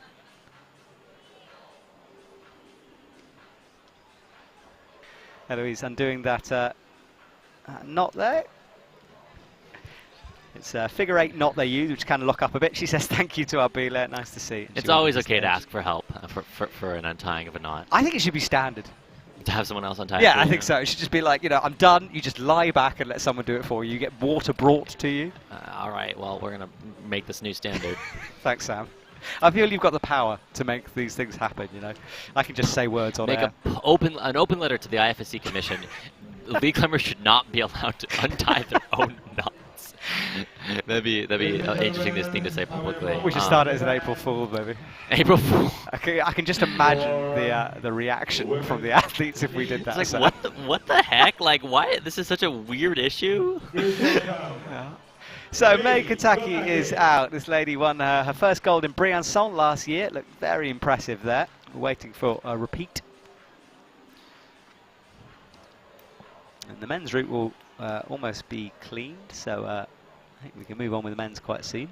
We are trying to get where we'll hopefully have time to get Sam to talk through his world record, by the way, if you're waiting for that one, because we have it ready to go. Our replay man's finger is hovering over the button, ready to go on that, and Sam will hopefully be able to tell us exactly what's going through his mind. Yeah, it's a short segment, so we'll get back to we'll get back to the climb too. But I forget the lead. I want to know about speed, Sam. You know, just give the people what they want.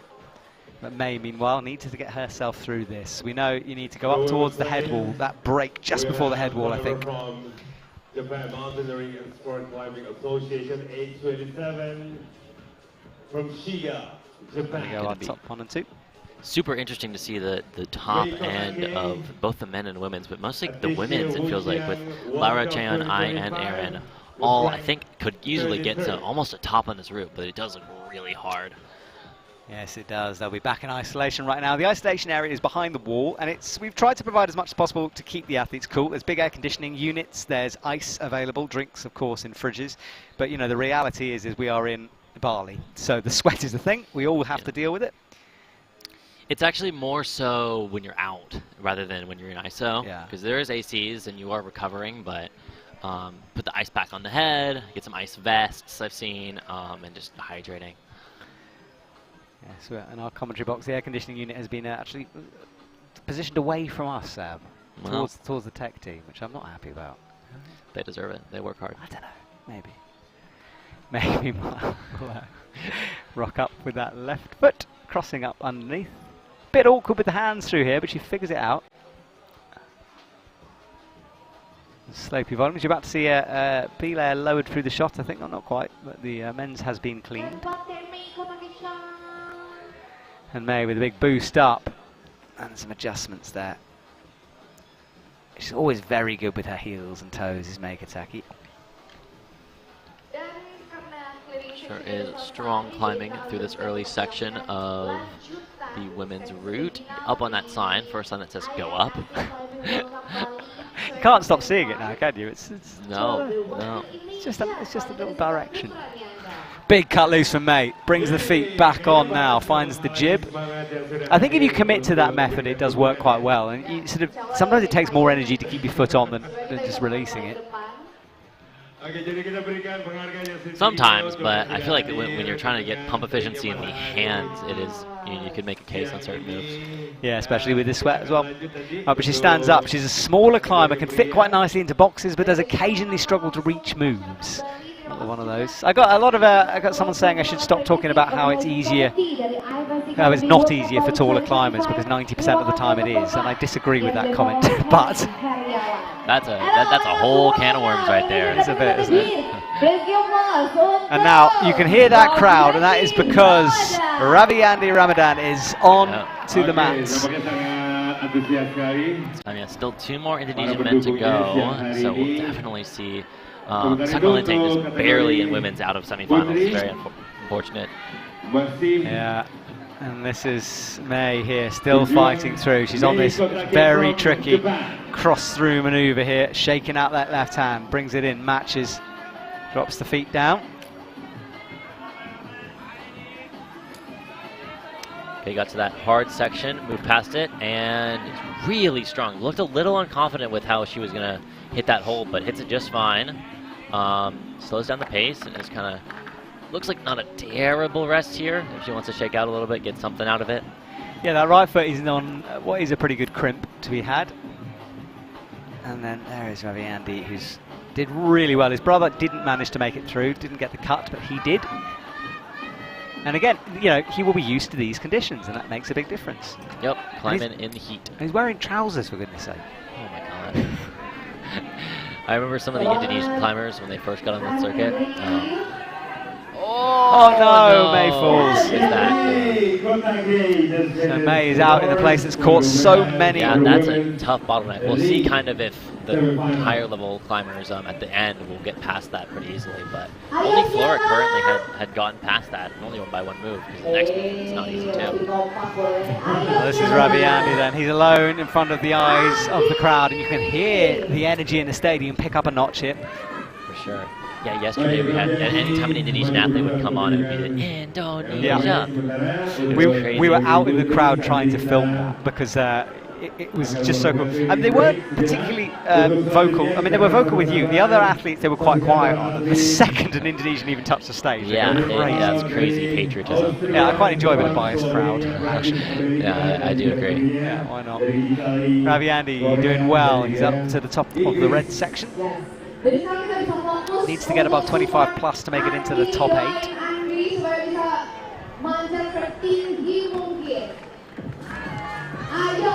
Big kick out to lock that toe into place.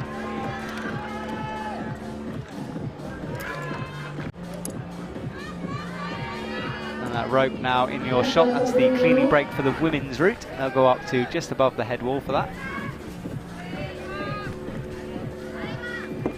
Oh, Ravi Andy, that was a moment, and that would have cost him some energy as those feet skitter out beneath him. Yeah. I have faith in him, though. I think, you know, we're going to see some serious fight from Ravi Andy today. Oh yeah, he would love to make another finals, especially in front of this crowd. Yep.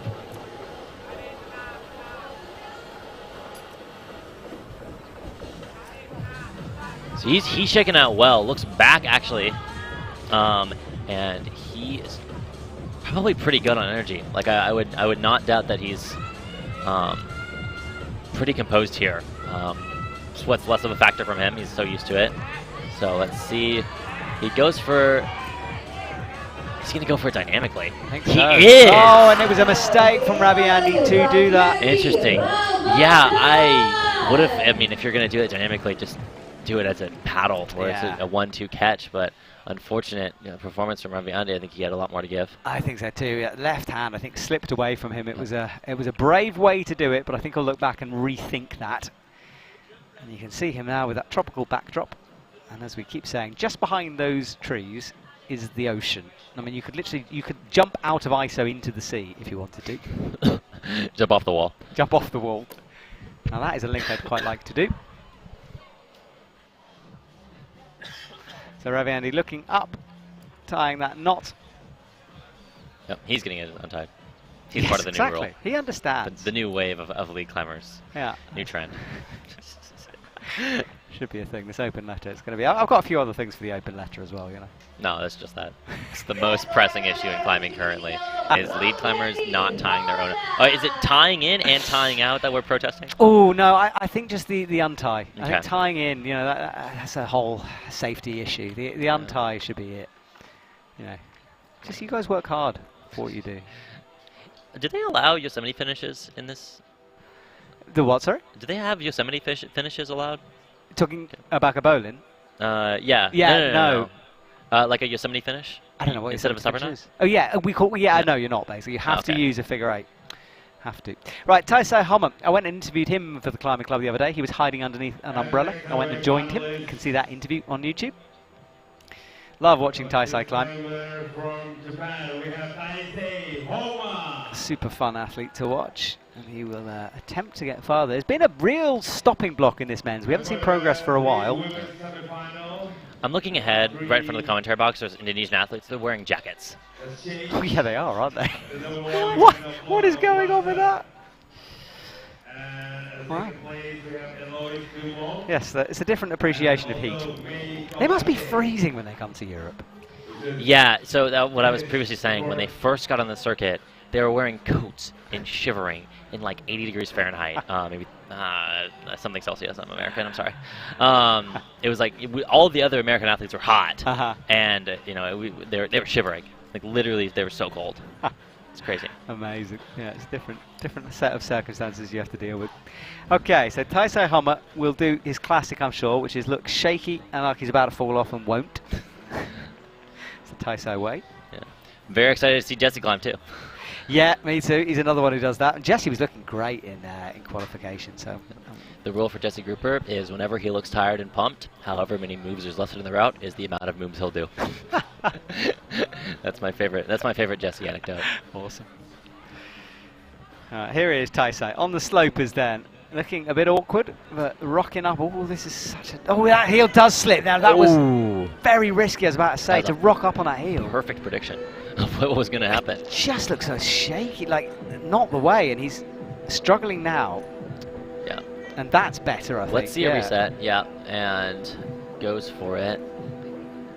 That was a full misread there from Taisai. That's all right. Let's see. He'll reset, get the clip, and move on. He lost some energy there, which might cost him as he moves up, but if he gets a good rest. No one else was able to get the knee bar. He's in real trouble, this Taisai, right now. And the thing is, it raises your heart rate, and if you're breathing deep as it is, you know, anyway because of the heat. Yeah, absolutely. I think, like, my tactic when I used to lead climb is just, like, you slow your eyes, I think is a common one. Slow your eyes? Slow your eyes. Like, focus on one point, and so you're not darting around. Huh. That's a pretty good tip. You never heard of that? No, never. Really? I was trying to slow my eyes down, and I didn't know what you were talking about, so I just sort of shut my eyes, which I don't think is what you meant. Don't shut your eyes. Don't close your eyes. You got to look at the route, but slow your eyes, because if they're darting around, then your body tends to panic. Interesting. Yeah, it's another thing from Roman, I think. This is brilliant. Roman crowd. I did not expect to get lead climbing tips from the fastest speed climber in the world, but I'm learning something. So. Yeah. You really learn a lot. Like, I think I've taken a lot of stuff to my speed career from lead climbing. Like, I'm not very good, and I didn't really compete in it, but being on the wall, especially outdoors, oh, come on, Daisy! When you're scared, pumped, and tired, you learn a lot how to compete as an athlete in anything. So. There we go. Taisai is climbing exactly the way we thought he would climb, which is shakily. Shakily, and he's doing just fine. Yep. He wouldn't want to be anywhere else. But that mistake down low for sure affected the middle section of this route. Is whether he can recover something here. Yeah, we'll see if he really strong, like, campus pull up on the feet. He's got good flexibility, but that knee's in a horrible position. Yep, and he hits it. Yeah. Let's see if he can move on to that pocket. Oh, easy for him. He's moved on, gets the clip. And then, yeah, seeing if people, I think, need to do this section slower. Yeah. Going from the block crimps to the non-blocked crimp, or the non-blocked crimps to the block crimps is pretty hard. We've seen 2 or 3 people fall off because they just stretched too much. Yeah. Taisai then will go towards that blocked pocket in a minute. It's out there on the right.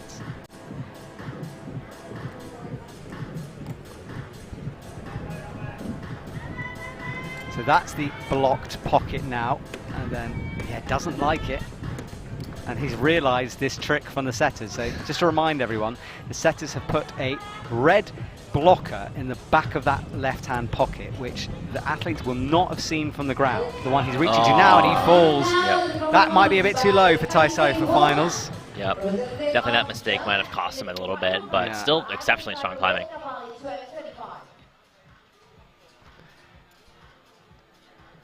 So we're going to watch, Sam, your world record here. We're going to try to fit this in. Talk us through these moments, Sam, because to explain to everyone, full start in finals allowed you to do something unique.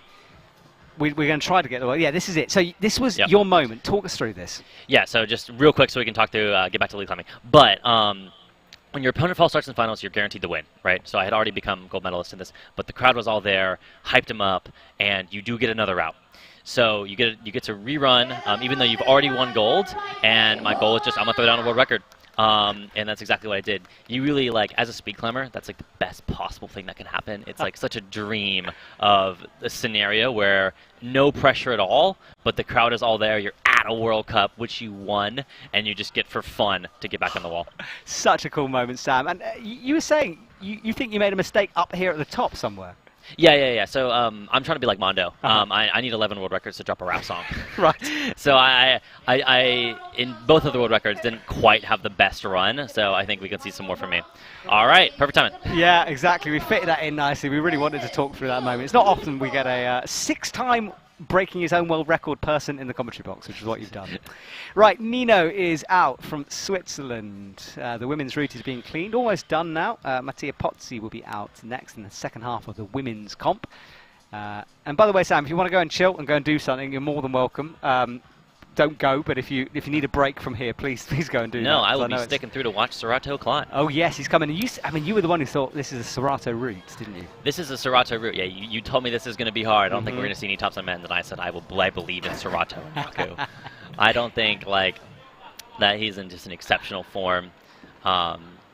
I've had so many fun interactions with Serato throughout my career. I met him for the first time in 2021 at Youth Worlds in Russia, and spoke like zero English. And then as we kind of grew up on the circuit, he learned more, and I got some Serato anecdotes. And so, like, one of my favorite things he says is just, I want to stand in the middle of the podium.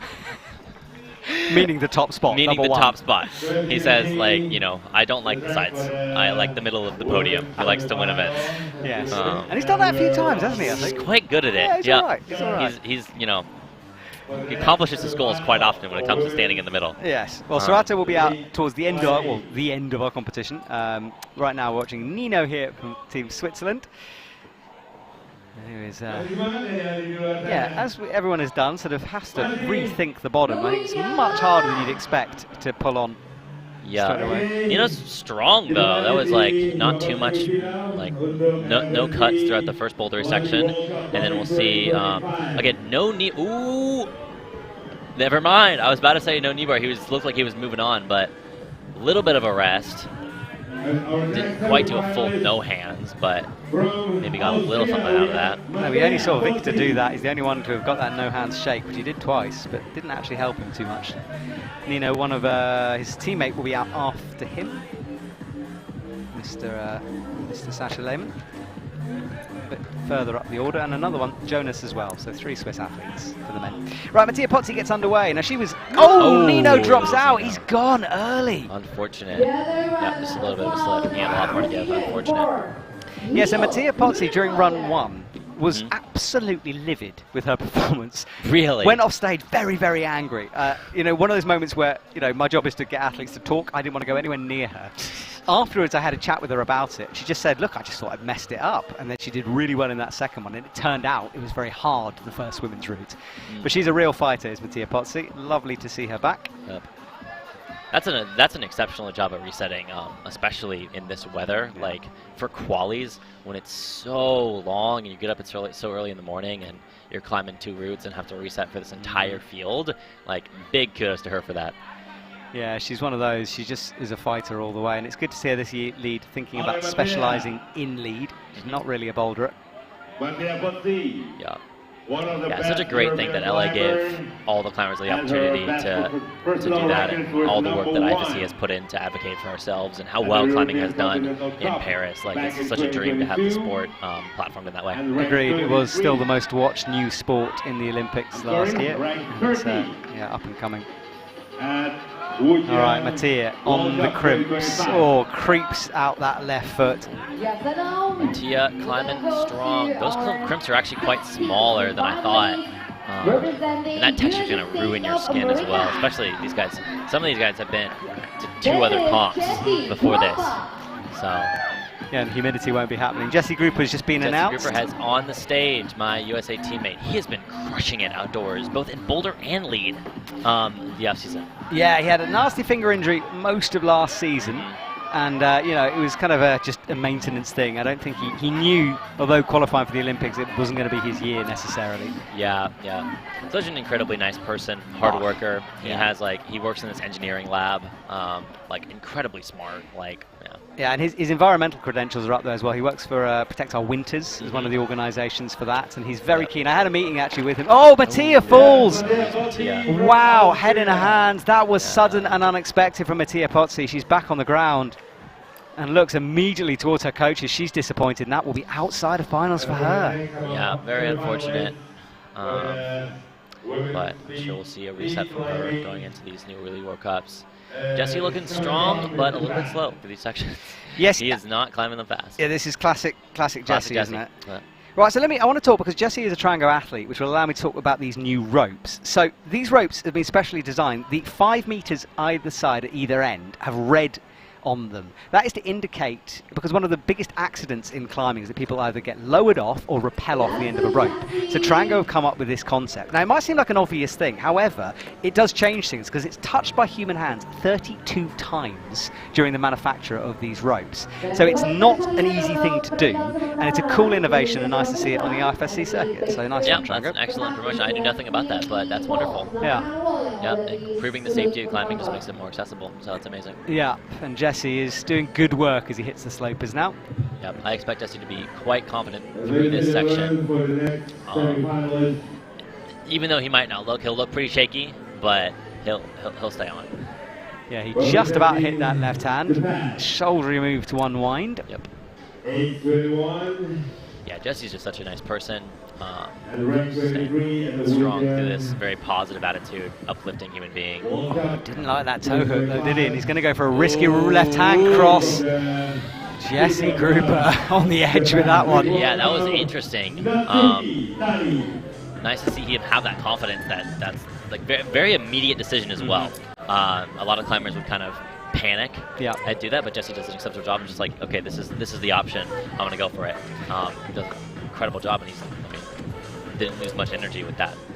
That's good work from Jesse. All right, so adjust the right hand a bit. I'm gonna go ahead and put my money on he'll do a static for this. Oh, Sam. Oh no. Commentator curse here. And Natsuki Tani, by the way, on the right-hand side, another member of Team Japan. She also struggles with time occasionally and dynamic moves. No dynamic moves in this one, but time potentially a factor for her. Yeah. Jesse finding a good shakeout with both the toe hook and the toe, getting some pressure off his hands. Yeah, time, no one getting anywhere near the head wall for the men yet, as was expected yet. I know, Serato. We'll go for it. This heel is risky though, this rock up. Just. Ooh. His heel is insecure, but he keeps his feet on the entire time. Natsuki Tani as well is fitting herself into small boxes. She's one of our smaller, about 5'2". Yeah, Natsuki Tani getting to that early section.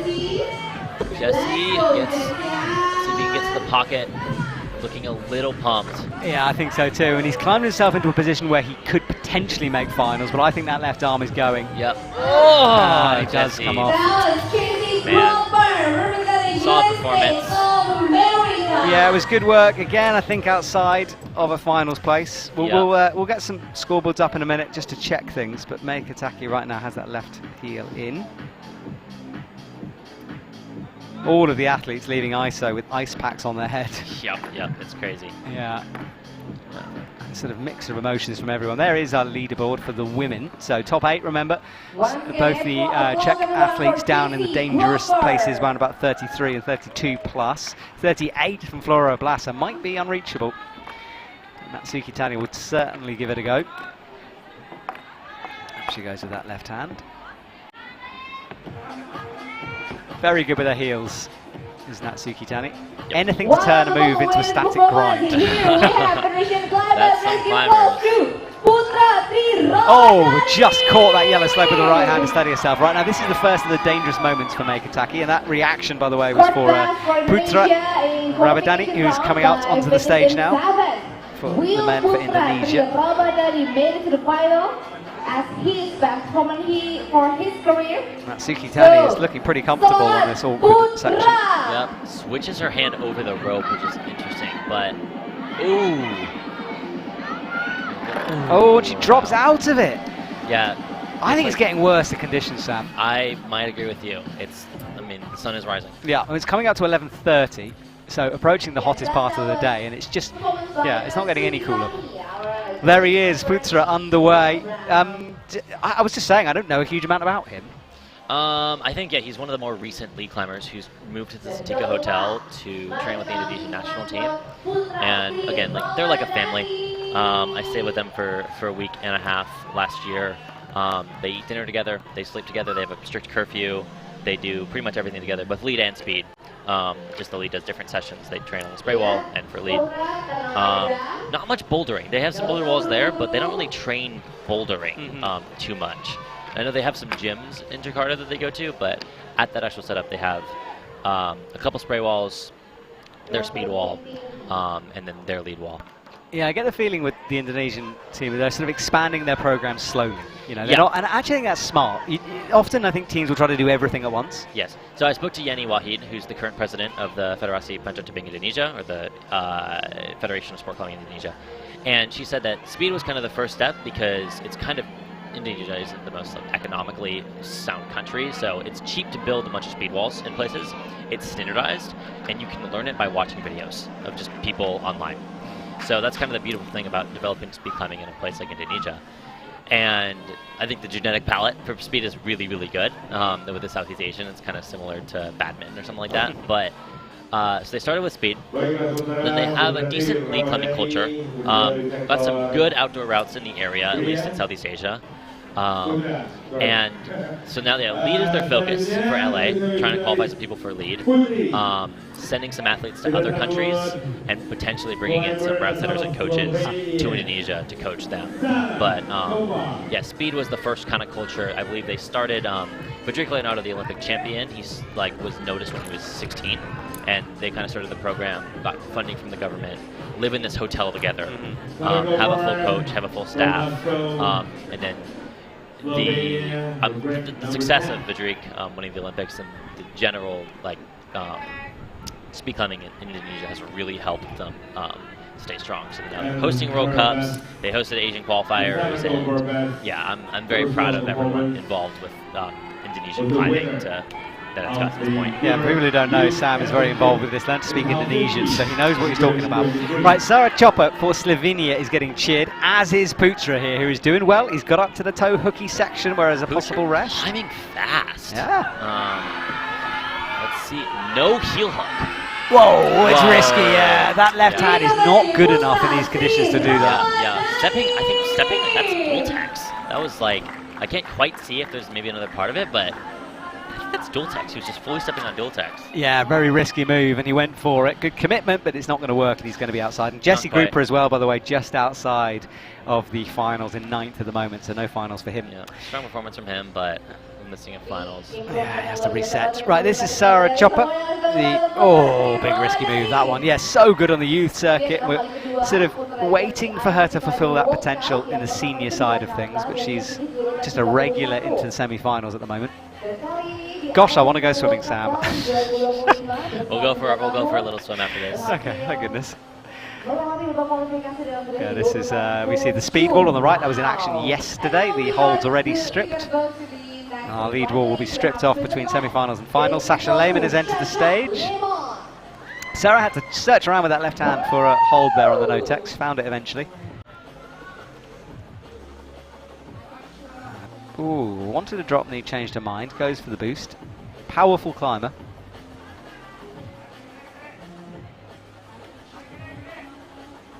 Making sure of that left foot now. Nice and steady, calming herself down here. It's good work from Sarah. This is all about this next section, and we think the conditions have worsened out there, and we're seeing many women sliding off here. Sarah's gone back and forth a few times. Yeah, a little bit odd with the way she's doing it. Maybe just a misread and is trying to just recorrect. I mean, this left hand doesn't seem like the easiest to commit to if you kind of aren't sure what you're going to do. Let's see if she goes for the match or just goes right out left. Okay. Makes it work as well. Yeah, makes it work just fine. Risky from her. Yeah, but wow. Oh, the drop knee. The drop knee is interesting. That's some flexibility right there. Oh, yes. It's so cool when you see it. The knee just appears like it's about to explode, and yet you're still twisting through.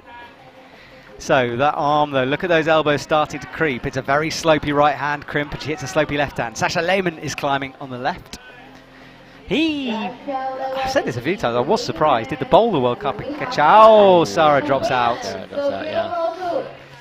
Yeah, so Sasha was like, well, you know, I'm in China, I might as well compete in Boulder, but lead is where he's really at. Yeah, so I think another specialized climber. I wonder, so, I mean, what I talked to Toby about, his theory was that people will start off doing both and then choose one as we get closer to the next Olympics, if that is their goal for comp climbing. I think there's something to be said as well for continuing boulder and vice versa. You know, there's nothing wrong with having a bit of endurance if you're a boulder and a bit of power if you're a lead climber. Absolutely, absolutely. Yeah, there's just a lot of strong climbers, especially if you want to climb outdoors. Like, I think, for example, Hamish send Megatron. I know. That was incredible. Potentially the hardest boulder in the world we're talking about. It's a 9A or V17, but one of the harder ones. Yeah, that was incredible from him. So I wonder if we'll see. He's an exceptional lead climber. I think got 5th at the Olympics. Like, really strong season last year. So I wonder if like he wants to focus on boulders, but he's also always been a lead climber, really. Like, I thought about for him. Well, Sasha as well is lead specialist, and I think we will see him specialise, but he's right now. Oh, now that's smarter. Makes that move, which we've seen a few for, but he's in trouble and does peel off that sloper. Yeah, Sasha's such a great story. Not barely qualifying, I think, on time to Tokyo, but making a comeback through Paris when he wasn't really sure that was in the cards for him. Getting through OQS and doing it. Like, yeah, I was there when he missed out on Tokyo, and yes, it was just one of those heartbreaking moments. Hélène Janico underway, and I was chatting to Roman about Hélène, saying she looked good at the moment, and he just nodded to me. Yep, she is. Very, very strong climber. Made finals in Wujiang, down at the bottom of the order in that finals, but more than capable. I think everyone from now on is going to be up against it in terms of the slippiness. We've seen all the women drop out of the cross-room move, and a lot of men on that left-hand sloper as well. And it could be one of those things where, as you said at the very beginning, you called it, being out first might be an advantage here. Just about. But also being Serato is an advantage. Yes, I mean, if you're superhuman, it doesn't really matter, does it? Right. Jonas is out for the men as well. Hélène is looking good down low. At the moment, she likes a nasty crimp. She's doing well through here. Let's go, Ute! And our crowd starting to pick up the festival atmosphere. There's lots of tents, there's places to eat here. Yeah, I always like Indonesia. They set up kind of these bazaars of little markets. They always make really good merch. Yeah. Yeah, I was sitting, we did a link, and I was sitting on one of the food stands. And unfortunately, I didn't get to eat any of the food, but it was smelling delicious. We'll go for lunch after this. Fantastic. Right, Hélène on the right, up towards the slopers. Jonas on the left. At the moment, good. We just know where these cruxes are. It's almost sort of like let them cook, and then we'll come back to them in a minute to literally cook. Let them cook. Let them cook. Look at the waves. We'll go for a surf all day, bake in the sun. I'll be honest, Sam, I'm not a very good surfer. I've never done it. I've never done it either. Quite scared of sharks. Yeah, that was not my reason. I'm just scared of getting injured. True. Yeah, you should go and follow Sam's Instagram if you don't already, because he gives some wonderful insights on how to be a pro athlete, his day-to-day routines. It basically embarrasses me whenever I see you do a video like that. I sort of look at my own lifestyle and think. My funniest comment on that was I made a video about my nutrition and stuff, and one of my actual like in-person friends just goes, "Man, I just reheated my Taco Bell this morning." I was, but yes, you know, I'm a kind of a gentleman who likes a beer after work. You know, I don't think I'll routine. You can have that. You can have that. I'm not the world's best speaker. So, Hélène missed that jib there with the left hand, but made it work. And Nino is. Sorry, Jonas is doing good at the moment. Up into the blue section. It's really all about the next couple of moves for the men, though. This is where it gets slopey. Your hands start to slide, and I think you've just got to be quick. But of course, he hasn't made get that clip. Oh, he nearly forgot it, didn't he? Nearly forgot it. Steps on the dual text with his left foot, but it looks completely fine.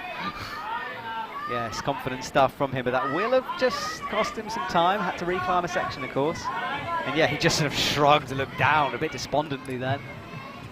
Yeah. This move is what it's all about for the men, but Hélène has got through the women's early crux. Yeah, she's coming probably the fastest we've seen. Oh, yeah. All right, through the crux. I think Nino knew the second he made that mistake. Yeah. You can see the anger. Sorry, Jonas, you can see the anger from him. Yeah.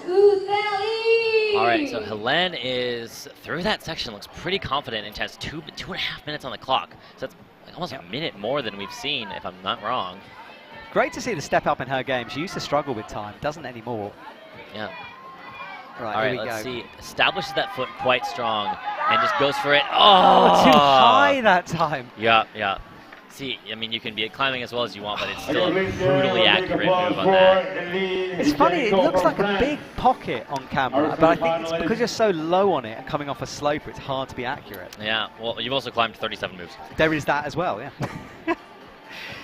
Well, the leaderboard is not moving around too much at the moment as things develop here. We are, by the way, if you're just joining us, we're at the semi-final for the lead competition. We're looking for just 8 athletes to make it through to the next round. And at the moment, in the semi-final, Taiso Homer has an appeal against him. I'm just looking on the app here, so that could affect his position. He's in 8th at the moment. This is an appeal against him? Yes, but I'm not sure what it's an appeal for, but there is appeal underway at the moment. All right, bit of a pause here. Yannick Floe is on from Germany onto the mats. Now, he's got an interesting story this year. You always would have fitted him in to be more of a boulderer or a boulder climber, but this year he's went for speed and apparently just a bit frustrated with the way modern setting is for boulder, so decided to focus more on lead this year. Whether that will change next year, we'll see. Yeah, he definitely went for speed this year. Did I say speed? You said speed. Oh my goodness, my brain's going. That's all right. The L word, lead, that's it. Yeah. Yeah, look, again, such an interesting concept across the circuit to see these guys specialize and show off their best throughout. Yeah, and he's looking fit. Fit. Adrian, underweight. 2025 World Cup Series. Can't quite see her from the commentary booth. We have an amazing sight. We have the Indonesian athletes wearing jackets with an umbrella. Oh, goodness me. There they are as well, and trousers and everything. I've rolled my t-shirt up, I'm in shorts, I'm a entire gunge pit of sweat here in the commentary box. It's disgusting. For the athletes doing well to maintain. And there is Adrian on the right. Yep. My USA teammate, she is actually crushing it this year. In terms of things, like she's such an incredible athlete, known her for a couple years now, improving and improving. Credits her family. So I asked her yesterday, told me to shout out to her parents and her family. So to the Clarks watching at home, shout out to you guys. You guys are great, and Adrian, credit to you with a lot of her recent success. I'd agree with it. Her family very supportive. They message me quite a lot just to talk about her, how well she's doing. And yeah, a lot of a good support network behind that lady. Good to make semi-finals. Missed out in Wujiang, just, yeah. But still just climbing really well in both boulder and lead.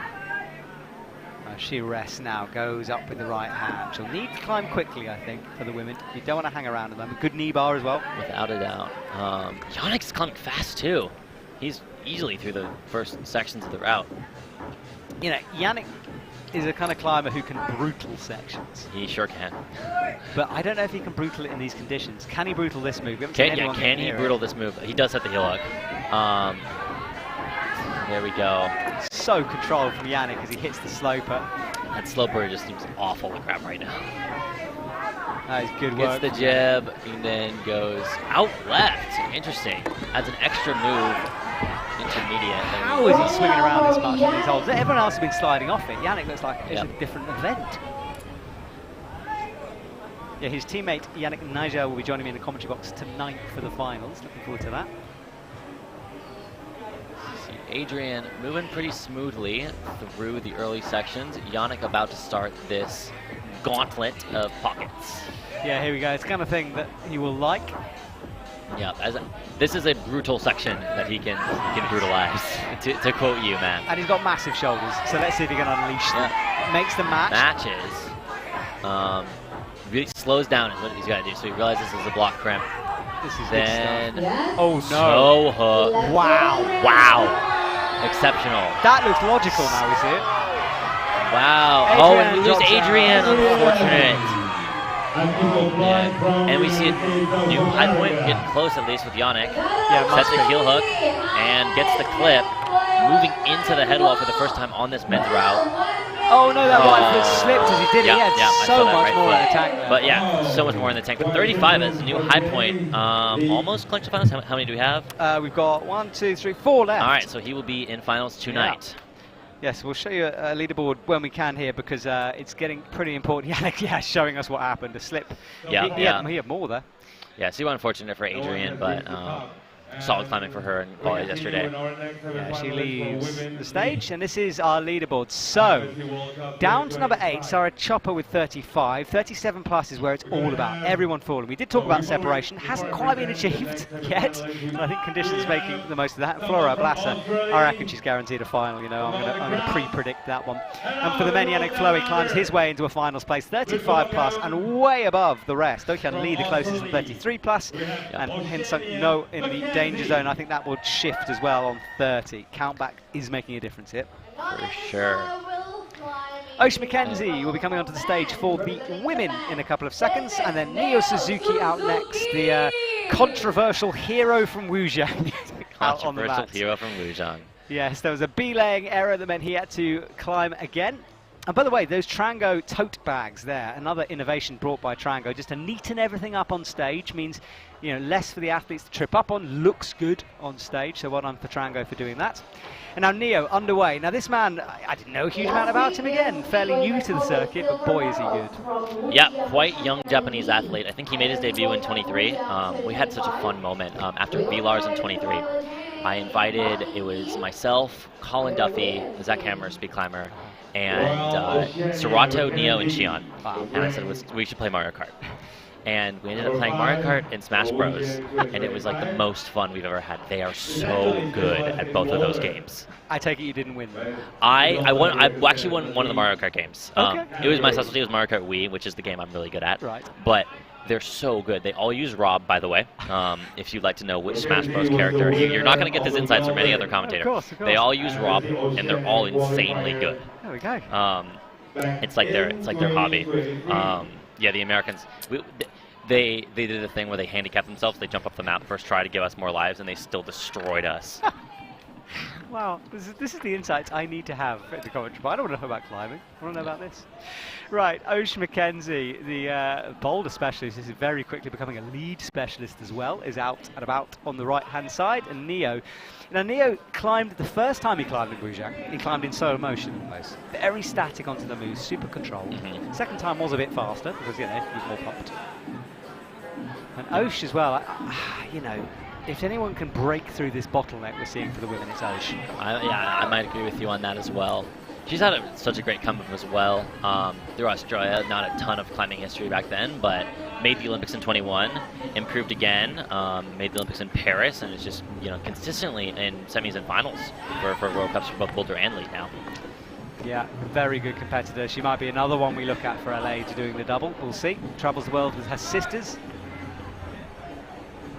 Have her here. Right, up she goes with the right hand and rests now. She'll need to unleash all of that technicality she has. Neo tried to get a sort of a heel lock into that crack section. Luckily changed his mind. Yeah. He swings the clip. That's a first for this wall. It's such a veteran move of you can push the clip so that you can get it a little bit closer to you. I'm not sure how necessary that was, not gonna lie. But it allows us to talk about it because you can't weight the clip, but you can hit it or put it on your leg or whatever you want, but you just can't pull on it. Yep, so super experienced move, knowing what you can do there. Yeah. And Osh is actually trying to get through this section. A little bit of indecisiveness, but I think she's moved on to she is going to go that cross and then get the clip from there and maybe go left hand. I think this is a good indicator of what this women's route has become. If she falls here, we know the conditions are awful. She's looking all right at the moment. Yeah, so we see Neo move on past that section, goes out left and moving super fast in this bouldery section. Yeah, he's on it. Look at this, and looking in control has been kind of already I'm expecting from Neo. All right, Osh drills in that right foot as well. Looks right, brings the left hand through. She's having to fight suddenly here. Oh, skittering the feet. Now she needs a plus here if she's going to get towards final. She's going for the plus, and that might be enough. That could be we'll good. See. Yeah. We'll see. This is on the fringe without a doubt. Neo and this cross-through move reminds me of Off the Wagon, that famous boulder problem in Val Bavonis. Crosses through with the shoulder, and he's got the heel. Now Yannick had a toe. Look how comfortable Neo looks on that heel.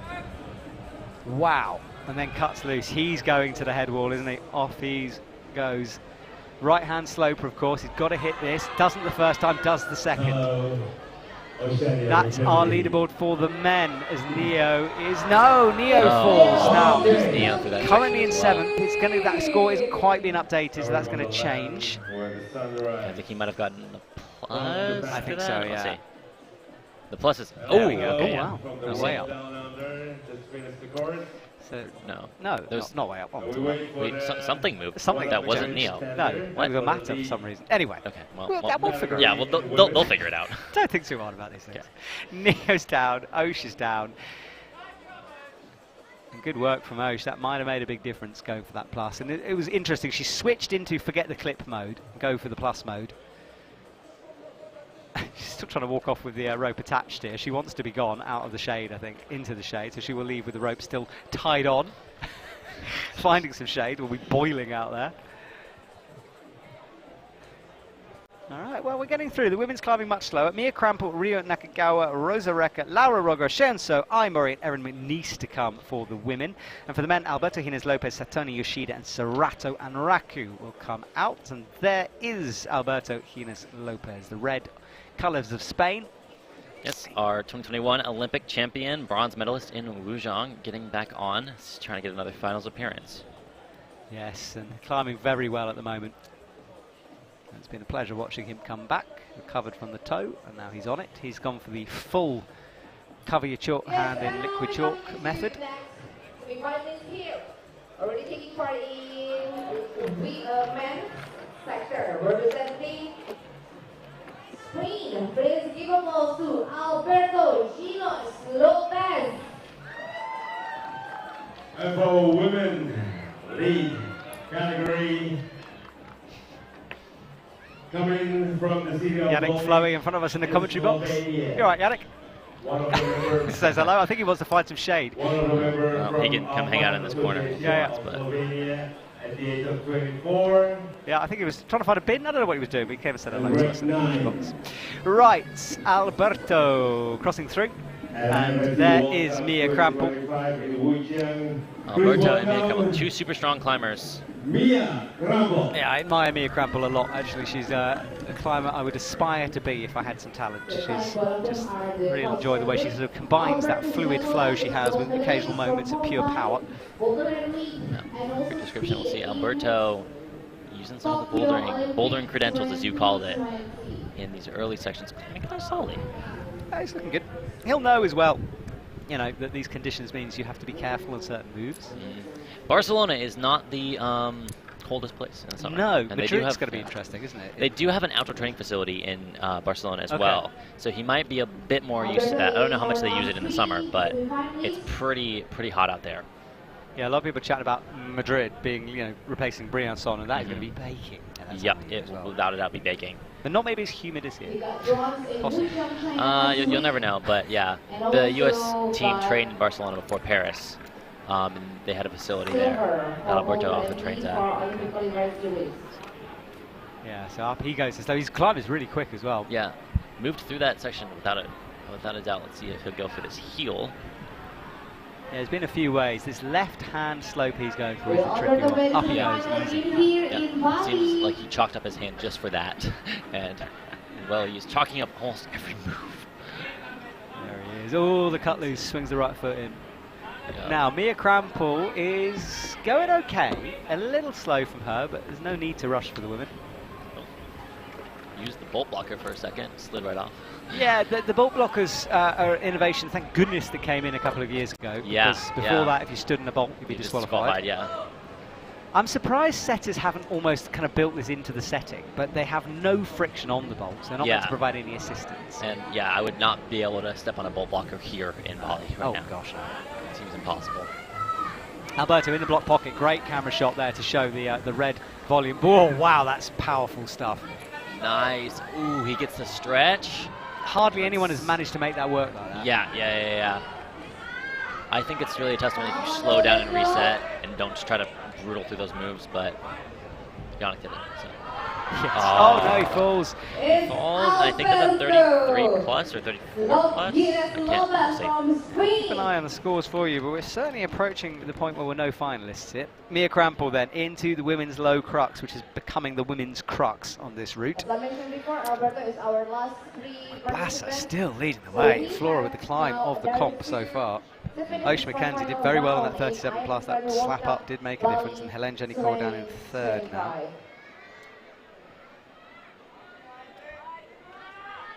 What can Mia do here? Changes the feet. Come on, Mia. Gets the left hand. Trusts the sloper. And now it's game time for Mia as well.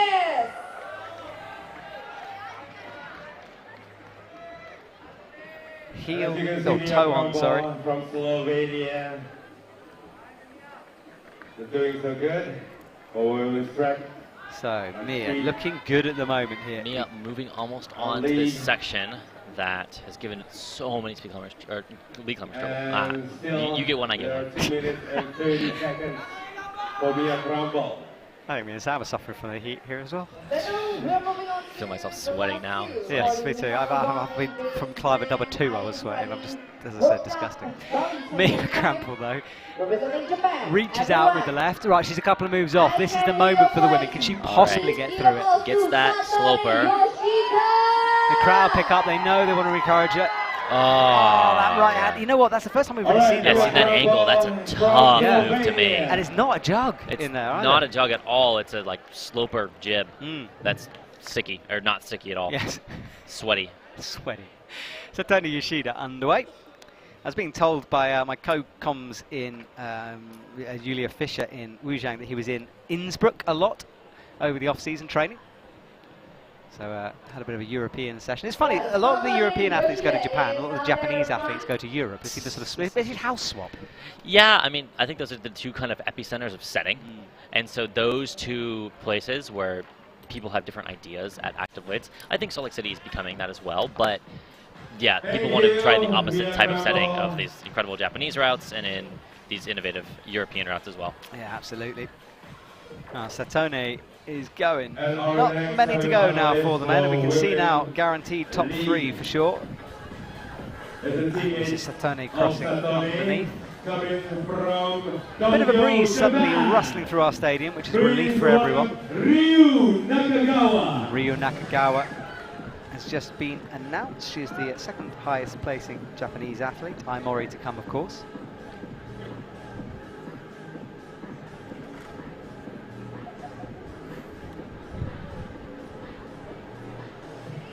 Yeah, looking calm at the moment, resting down low early. This is the knee bar section if he wanted it. He hasn't used it.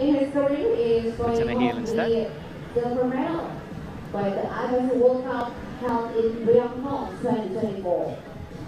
He's wearing the socks, which we're seeing more and more athletes do. Apparently it just helps if you're in a hot place. It stops your feet sliding around inside within your shoes. Another thing people put chalk on their feet. It's something that's been common.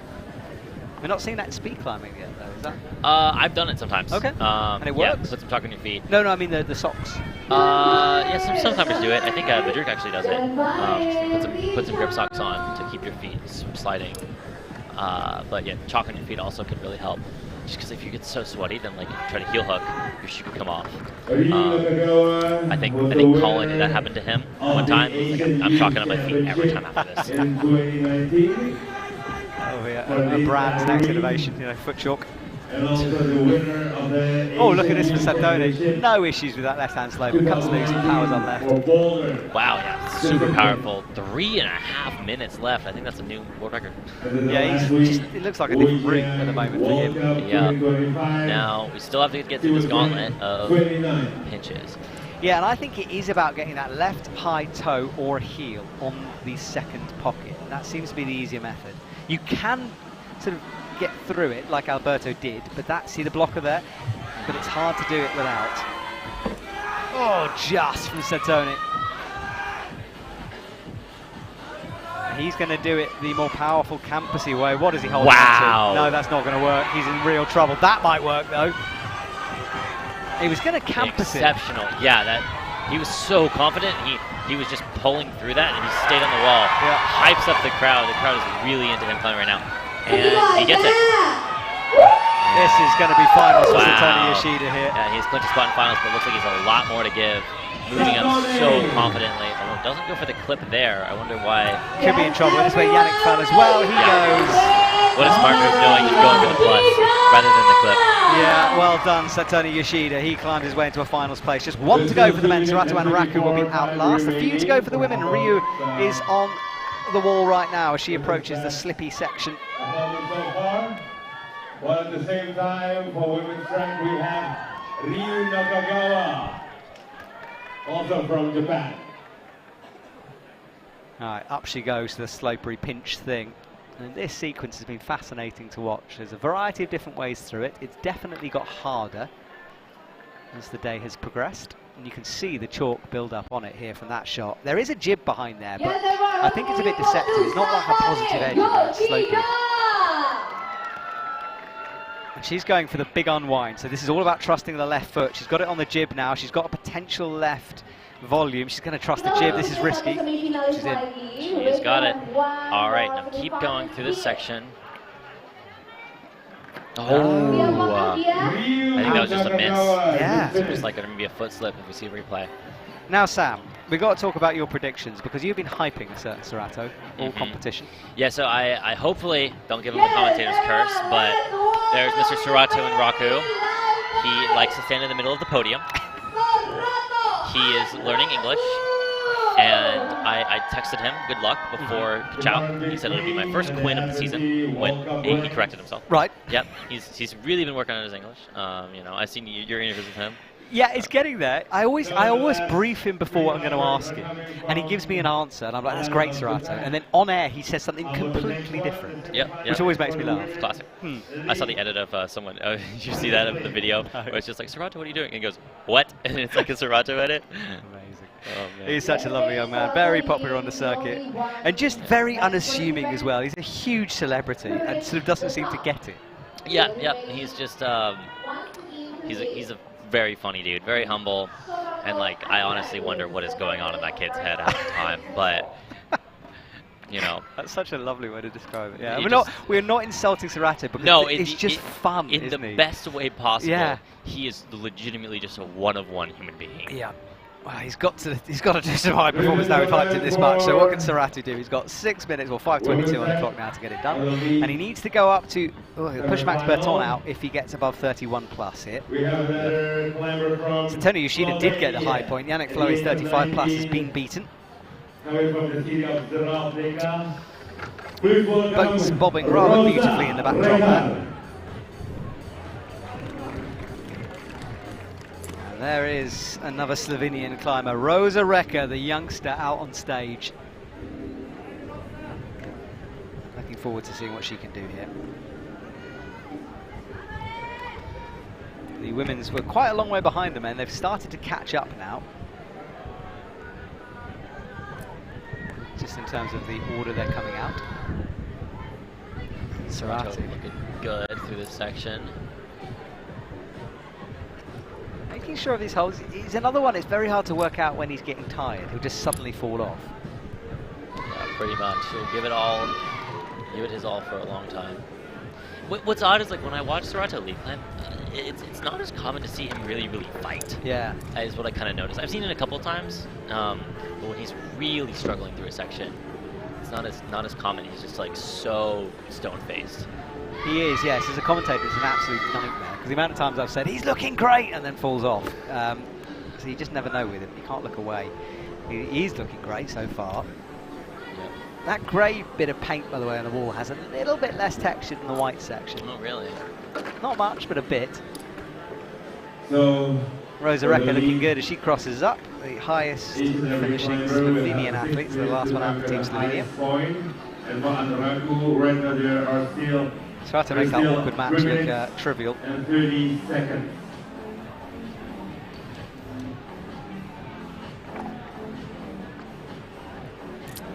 While Rosa Reka still has A lot of 4 tucking minutes up from Serato. to He's a go. bit less confident about this humidity. Oh, he goes! Serato falls, and that is an upset.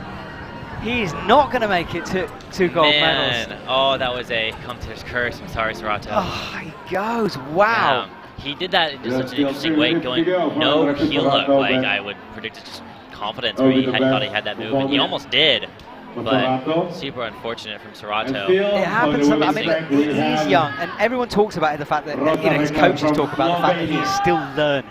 Yeah, he's still just one of those kids who just embraces learning and improving. But unfortunate from him, he had a lot more to give.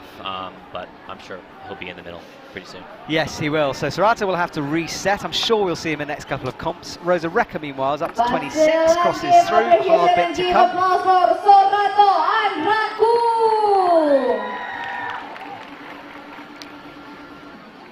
Yeah, wow. Bit of a shocker that one to end the competition, but we like a bit of drama to finish things off. Hello if you're joining up. I think it's almost getting towards wake-up time in Europe. It's maybe 5 or 6 o'clock in the morning. Wake up time if you have an interesting job. I tell you what, there are people who do that. Yeah. Yes, They're up at 2, 3, whatever time in the morning.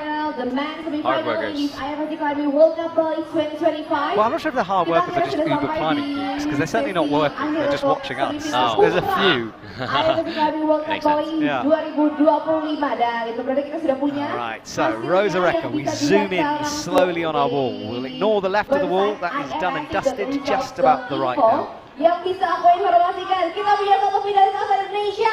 Kami tepuk tangan untuk Muhammad Rizky Syahram Rizky Matubang. Good work from Rosa. And for the women's side, we still have Rosa Reca from Slovenia, while for the World Cup Bali 2025, the top 3, we have Clara Oblaser from Austria and Mia Krampel from Slovenia, and also Oceania McKenzie. Ocean McKenzie is announced, she's done very well. Lovely shot from the wall, looking down at the women's route there. Get down through the section. Let's see if we can get some more movement. So no anywhere close to top on the men's. No, all the women's, really. Yeah. We still got. This is it, now let's look at this. Oh. Yes. Yeah. Rosa Reca. Our semi-finalists. Yeah, we'll have a look if we can all that right hand, because it's interesting how many people have dropped it. I just want to see a bit more detail on it, because from the ground it looks like a jug, but so often we've seen athletes struggle. There are 8. So we'll see this. This is Serato. Now, this was the moment, Sam, we both were shocked. Let's Yeah. watch it again. Yeah, so pretty much every other one set their. We talked about this losing of a toe. He catches it, but his hand slips. Yeah. That was the issue. The right hand slips off, just the body language devastated. Very sad for him, but he'll be back. It's a mistake from Serato for sure. I think maybe a bit of overconfidence jumping through. We've seen a lot of athletes do that, but usually Serato's got the power to pull it off. Yeah, absolutely. Not But that time. Just, I think he did totally have the power, just his hand slipped. Yeah. That was the only issue. So he's gone. Right, 4 to go for the women. Laura Rogera will be out next. Oh my goodness, Look what a at place that, we get to yeah. go climbing. So top 8 looks like this. Max Berton, 31 plus. He'll climb in another finals. Unbelievable from here. So Tony Yoshida, he's out front. He's in. I can't speak, Sam. He's in front of our commentary box, looking very relaxed. Is Setoni right now. And Yannick Flo, a performance from him. And then as we go down, unfortunately from Jesse, he's in 13th. Ravi Andy, he won't be able to climb in front of his home crowd, so that's a shame. Neither will Putra. And Sebastian Helenke with the earliest slip, 17 plus, just one of those moments from him. Yep, it's all right. Happens in climbing all the time. Yeah. But Serato's finish here does make the World Cup Series a bit more interesting. If we see, like, I don't know how the points will shake up. True. Definitely going to be more competitive. Yeah, that Euro holds competition is ongoing all year, and Serato was at the top. I'm not sure he will be anymore. So did they win like a trophy, like a Euro hold trophy? I don't. Did they make them one? I hope so. Okay. I don't know. They should. Euro holds, get on it. But it's certainly make a nice trophy. It's something that we do every year, but this year we really want to sort of focus on it, because you know the overall, to come to lots of World Cups and be that consistent should be celebrated. Yeah, absolutely. I mean, my thought around it is, you know, we should just give them the world champion title, like an F1, where you have this World Climbing Series championship, and you compete, and then instead of a world championship, you have a World Cup Series finale, maybe worth 1.5x points, where it's still a higher stakes event, and then you're handed out these series podiums, and then you can incentivize it with the Olympics as well, saying like the top whatever from that will get. I think it would be good for climbing, good for attendance. It's something that is being talked about, and I'm certainly one of in your camp of that side of things. So yes, it's a step forward, but I think we've got a bit more work to do on it. But it is good to see that we're talking about it more. Right, Laura underway. She made finals last week in Wujiang. More than capable here. There's not any moves that I've seen that she won't like so far. She will climb at her own pace here. Time isn't really a factor on this route. She's been working at going faster because we know she is historically fairly slow.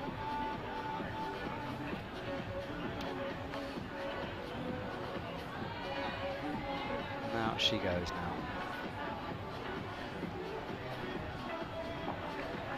So, starting at the bottom in the blues, you can see on the left, the top in bright yellow. Flora will definitely be in the finals. Fantastic from her, as will all of these top 3 now, down to Mia Krampel. Shan So is coming after Laura.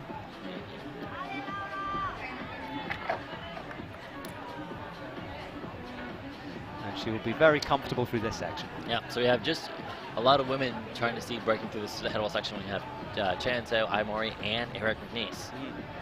We have 2 people going for back-to-back gold medals.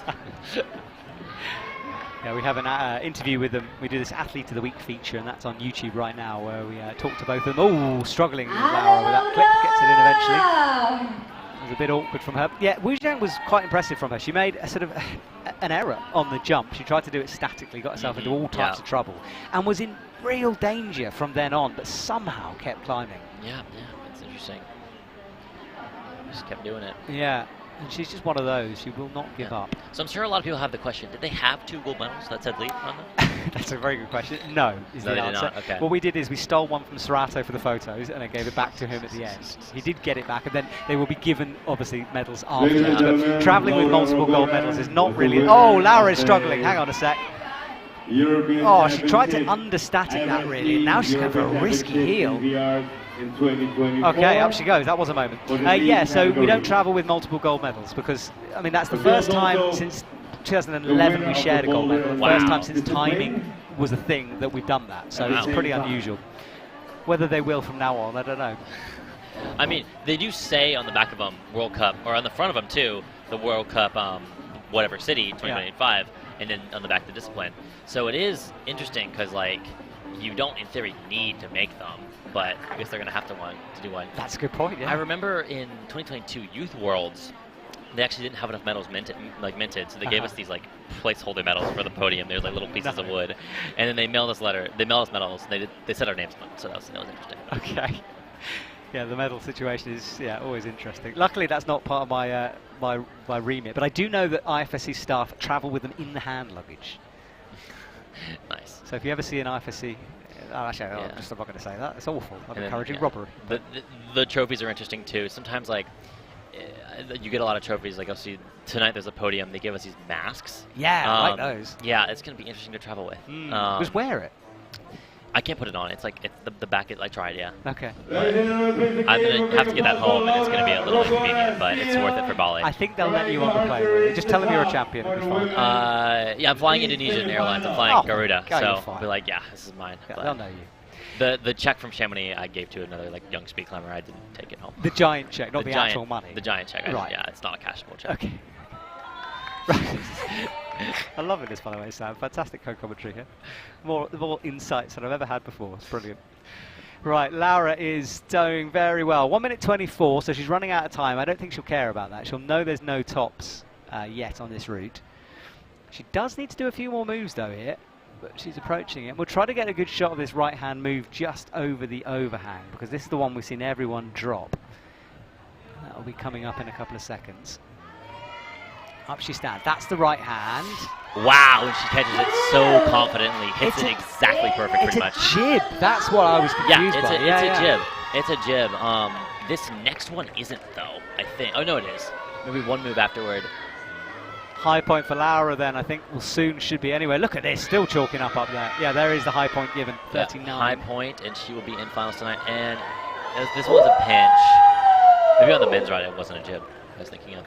Well, this is new territory for us, and now she is running out of time. Checks the time. Oh, no. All right, let's see some climbing from her.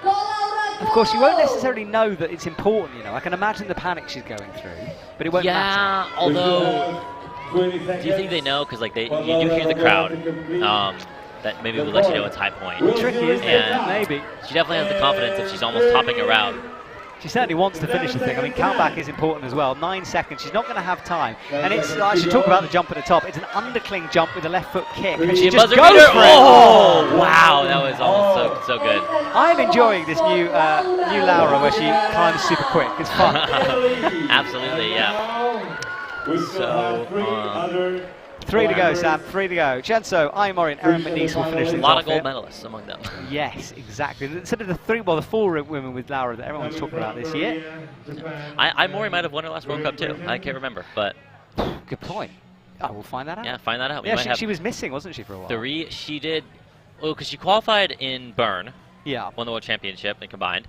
and then went to Koper after that. And I think she beat out Yanya in front of the home crowd that time.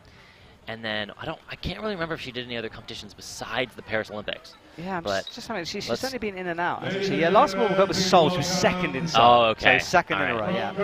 And then last medal was Chamonix 2024. Sorry, last gold medal was Chamonix 2024 for her. All right, yeah.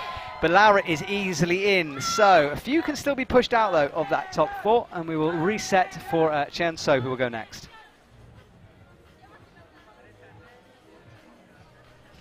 All right, so we see Lyra, a little bit of a replay through this, and she's climbing super fast, although the route just naturally was so challenging within that timer. And she almost got it, too. She almost hit it. I think that's the correct beta, hitting the undercling and slapping the top as well, as we see Jan Seo get on the route. She's climbing a bit fast as well.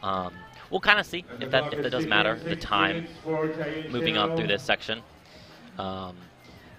If you have 6 minutes, I think many of these people know that it might be a challenge to be on that clock, and the women's route, they see that there's no men currently, so the men's route finished first. So naturally would be the women would take a bit longer and more steady in certain places. But I think without a doubt, Chanseo has the ability to get past the 38 point if she just climbs as best as she can, regardless of speed.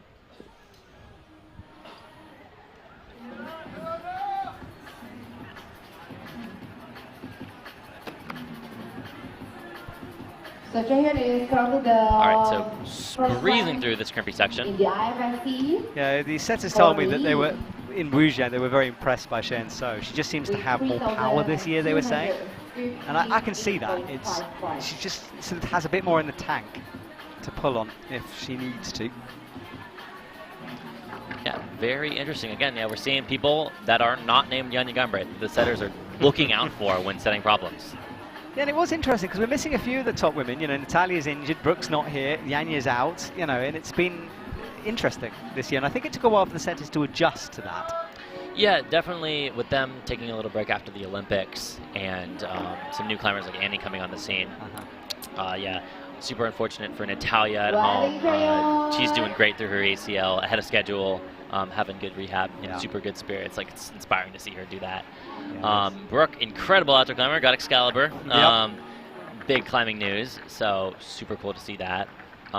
Getting up there as far as like the top routes in the world. She might be like, you know, button for V16, V17. Yes, I think it's going to be interesting to see which woman climbers 9C and 9A on boulders first. It's going to be down to a few of them, isn't it? But Brooke, yeah, with Excalibur. And that is a hard 9B plus as well. Yeah, that's a hard one. I mean, I wonder also, like, you have Yanya Gumbert also potentially going for some of those. Like, does it become an outdoor circuit? You're going to start covering it. You're going to start covering like these new ascents among, yes, especially women. It's like so fun to see women against women downgrading each other. Yes. Yeah, it's a new world, isn't it? Right, Chen So, though, we'll look for this section. Now, this is the risky bit. Oh, she didn't like that at all. Totally missed the jib. Tried to go for a wide pinch, which ain't going to work on that hold. And now crosses through. And that was well thought through in the moment from her. Gets in the clip, and she will look left into the side pull and rotates these feet through. It's good from her. Yeah, what I would have expected. Super solid through the section. Got about 3 full minutes left. So halfway into this section, she'll have plenty of time to get towards the top of this route. But she first has to get past that 38 point, which she looks pretty clean. She is, so she will rest. That right leg wrapped around the volume, left leg on the good crimp. And this is the best rest probably before the crux. And she's milked that really well, actually. She won't know how hard this part is. We do, of course, and you watching at home do. Here we go. Towards that right hand. Let's see it. And she hits it. All right. Easy stuff from her. And now from here on, you'd back her to get pretty high on this head wall. Yep. And with that, I believe that's a 38 plus if she gets movement, and she is into finals. Yeah, which more than deserved. It's we like to see her there fighting. So good work from her. She'll want to get higher though. She'll want to be climbing towards the end of the finals. And that final's taking place tonight, around about, I think it's 8 p.m. Just about. I should know that. I think it's 8 p.m. Yeah. Right. My flight is unfortunately at 1 in the morning tomorrow, so I have to go to the airport tonight, and yeah. That's all right. It means you just get to party and not sleep. That's fine. Although I'm not sure your lifestyle has a party. Pretty much, yeah. You've watched my videos. I have, yes. As I said, highly embarrassed about my own lifestyle. No, that's all right. You can. I always say to people, like, everyone else can enjoy life. Like, if you're trying to pursue being the best in the world, like, it's fine. But if not, like, I'm not trying to be pretentious about, I'm not going to make fun of you. Go enjoy yourself. No, and I do like that about your content, actually. You're not lecturing, you're just showing people what you're doing. Yep. All right, 1 minute left, way more than Lara had on the clock, so she is butting for that top spot, but still placement, or height is the most important factor. Yeah, I want to see this jump again. It's a big move. You have to launch into an undercling. First there we go, the first top of the day, and she clips the chain with a minute left. Great work. Wow, that is impressive stuff. Well above everyone else for Che and Seho, but we'll see, is it well above Aimori or Eri? Yeah, they are out next, so 2 to go for the women, but good to see our first top. It wasn't expected in the men's. We expected something in the women's, and she's proved us right. Fantastic from her. Okay, so Aimori and Eric McNeese to go here as we get ourselves ready for our final 2. So just a bit of housekeeping for everyone. Photos. Kazu, our fantastic photographer, is down taking the shots that you get to see on your Instagram and more. You can check that out on the IFSC Instagram and Flickr accounts. In terms of video content, the World Climbing Club is on YouTube, and we've had some great stuff from this competition. We went to a local gym, Climb Ultuwatu, which is about 12 kilometers from our venue. Met Chris, who runs outdoor tours as well, and a really lovely local community there, and he took us bouldering on the beach. So if you want to see all that, it's on YouTube, free to watch, and there's the highlights included in there, and you can watch the man next to me, Sam Watson, breaking multiple records and getting a gold medal last night. So all the highlights there. So do go and check that out. Right. Yeah, the World Climbing Club has been great this year. We put a lot of effort to showing off behind the scenes, and it's such an interesting community and people that are on the circuit. We're all just people that have interesting traits, like bananas on their shoulders. Bananas, exactly.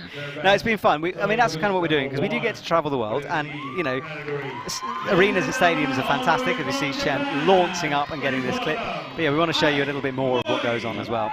This was the top, at the very top, and what a view she'll have from there. Yeah, what a view. Yeah, you have Aimori coming out to quite a bit of fanfare. It's amazing how popular Aimori is, and I don't mean that in a bad way. I just mean that, she's hasn't got a social media account. No one really knows anything about her, and yet she's probably the most popular member of the circuit, especially in Asia. Yeah. Listen to the crowd. Yeah, the crowd is just loving her. Yeah, they've sat through the baking heat in the middle of the day here to do this. Yeah. And we will have a special feature coming. You can see our cameraman down in the sunshine there. We will be showing, hopefully, her run in full in the World Climbing Club. So make sure you subscribe for that. Nice. Unless she falls off move 1, then we'll have to rethink. So please, don't let me down here. I would also say that she's probably not falling off move 1.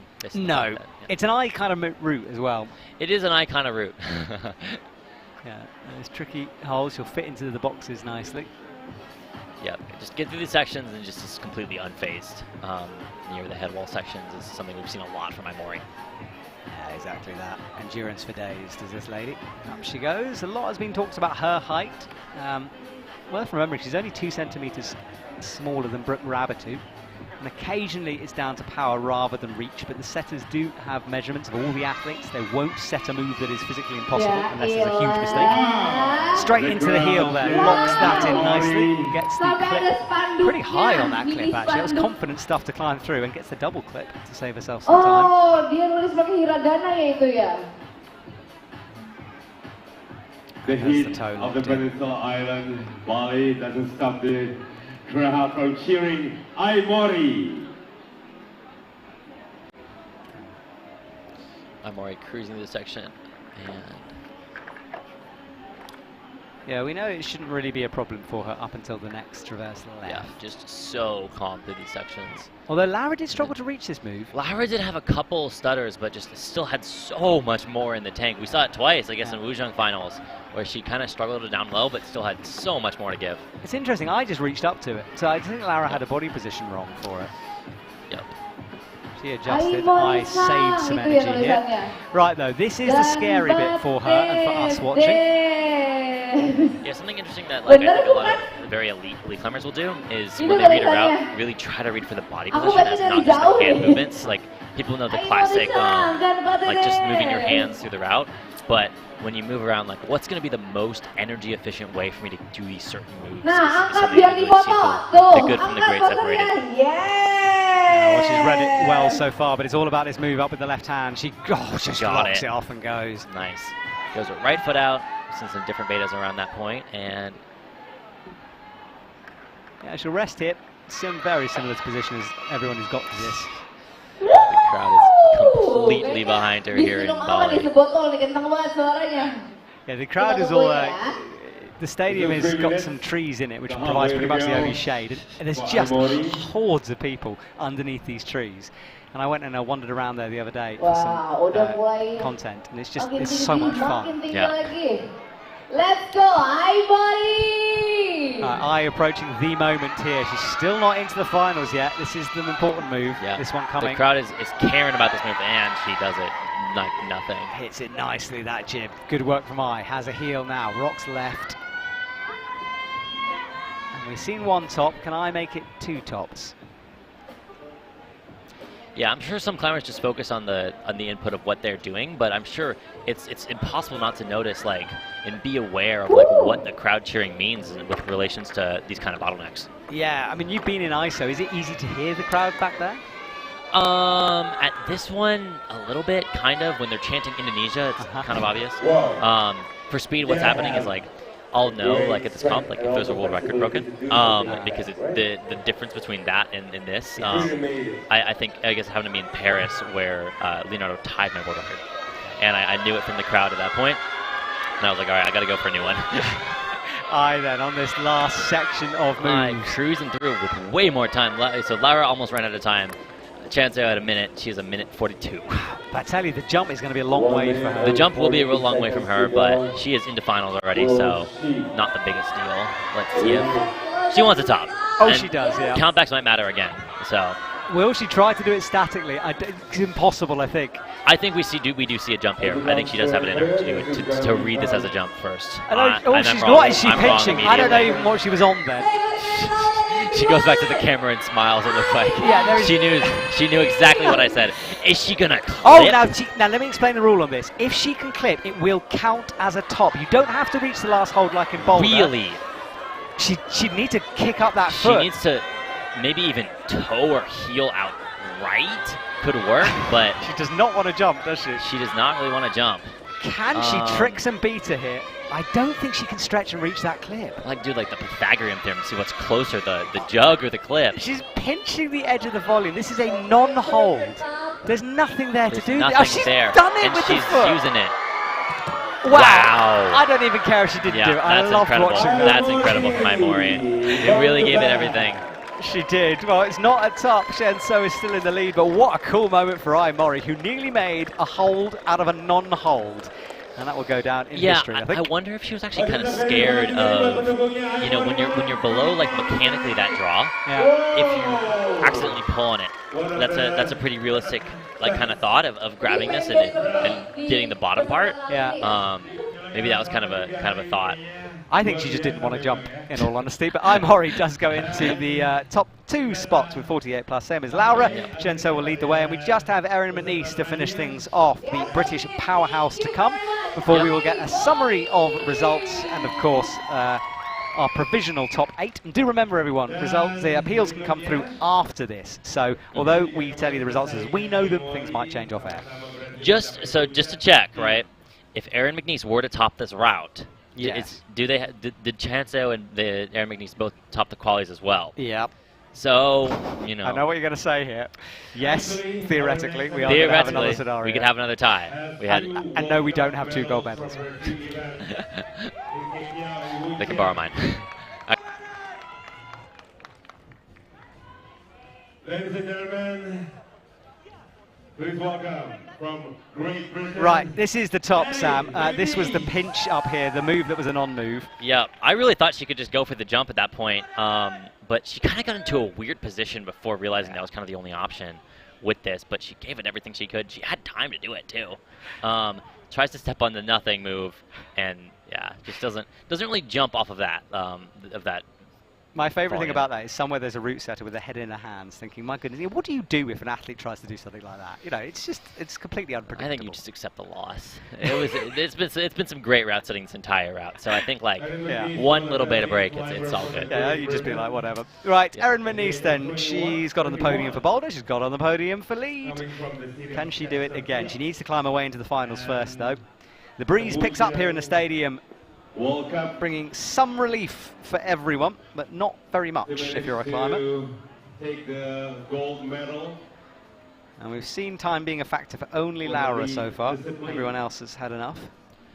Yeah, it seemed like for all the other lead climbers in women's, it did actually matter. It seemed like going into the head wall, but they all just fell before that point. But in theory, if there was less of a sort of harder move into the head wall, it could have been a better factor. Yeah, so let's see Erin here. Out she comes with the right hand. Got to be careful through this section. And everyone has been. I think they've recognised that it's not difficult down low, but it's risky. Yeah, without a doubt, a little bit risky on this move, but I think she's got it. We'll bump out with the right hand, working hard. Yep. Gets the clip. Erin's another one who looks in trouble all the time, but isn't. Yeah, you never know. She's started a YouTube channel, so you can go and see behind the scenes of Erin. Erin McBeast. Erin McBeast on Instagram. Yep, Erin McBeast on Instagram. Apparently that was started as kind of a joke and then has become totally her thing, and it fits her quite well. I think. It does. Yeah, Team GB has just taken such a great leap recently. Yeah, they have, and they're not, the most funded team in the world. There are teams that have better funding, so it's pretty impressive when you see a breakthrough people, come through like Toby, like Erin. Yeah, especially last year they filled their Olympic quota for Boulder lead at least, and it was pretty impressive that they did that. I mean, This year, it was nice to see, Shauna Coxey leading the way, and then a people coming through. yeah, it was kind of Shauna Shauna Coxey's retirement in 21 was kind of the breaking point going into the next Olympic cycle with a lot of these new climbers coming out, because there really wasn't too many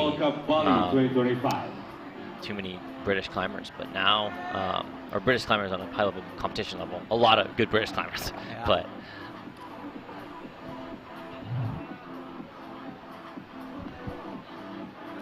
So we see Erin still moving through this section, and again, you have to make a choice here. You have to figure out, am I going to go match this hold, or just do the little crosses here, Olympic rings tattoo on the forearm. It's an interesting thing to see people who do and don't get Olympic rings tattoos, and where they get it.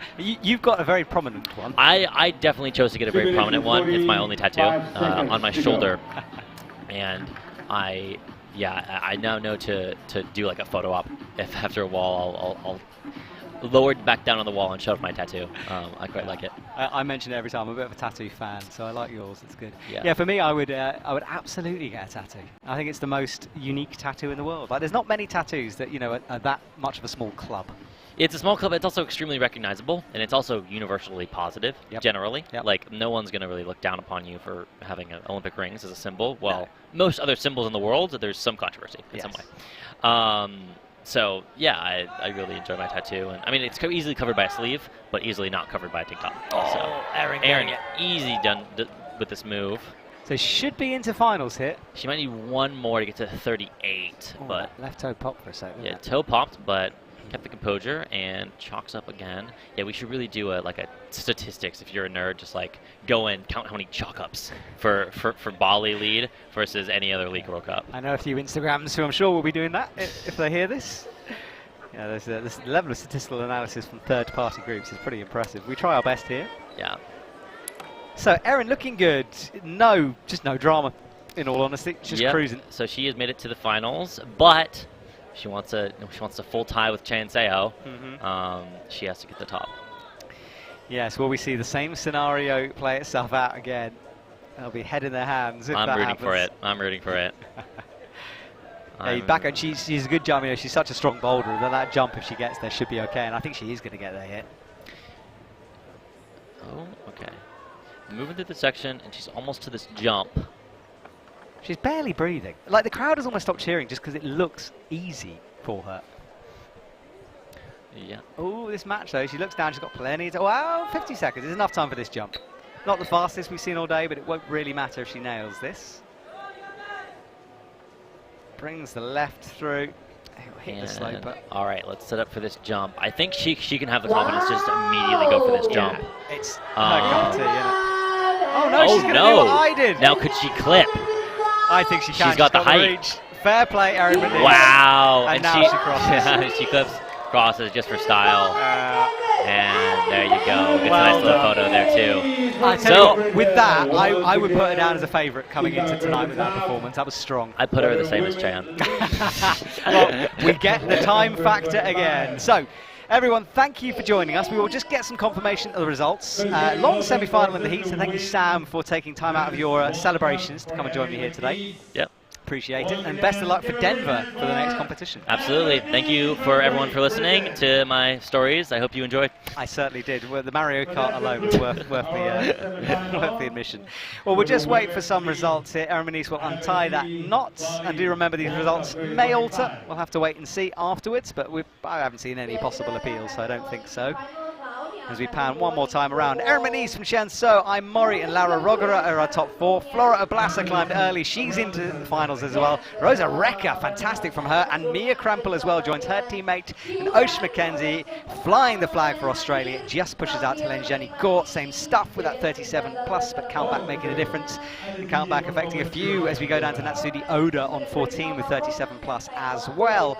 Into the low 30s after that. Natsuki Tani maybe could have done a bit better, but Alaris Scalaris, strong performance up to 20th place for her. And Mattia Pozzi, early slip, unfortunate stuff for her, and Adrian Clark as well, and Lynn Vandermeer, early falls for them will knock them out. So that's the women's results. And for the men, as we just wait for the scoreboard to change. We know Serato's outside, and look at that, another view. So Tony Yoshida, the top spot, 36 plus, above Yannick Floe, who did well on 35 plus. Alberto up into the top three again for her, and Neo will get to climb again after his heroics of Wu Zhang. And then Dokyan Lee, Shionamata, and Risky is in. Fantastic. Indonesia will get an athlete into the finals here this evening, and finally Max Berton, another final. Unfortunate for Jessie Gruber, had a bit of a moment on 28 plus, and a couple of Indonesian athletes in 17 and 18th. They did well, they'll learn from that. Sebastian Helenke with the earliest fall down on 17 plus.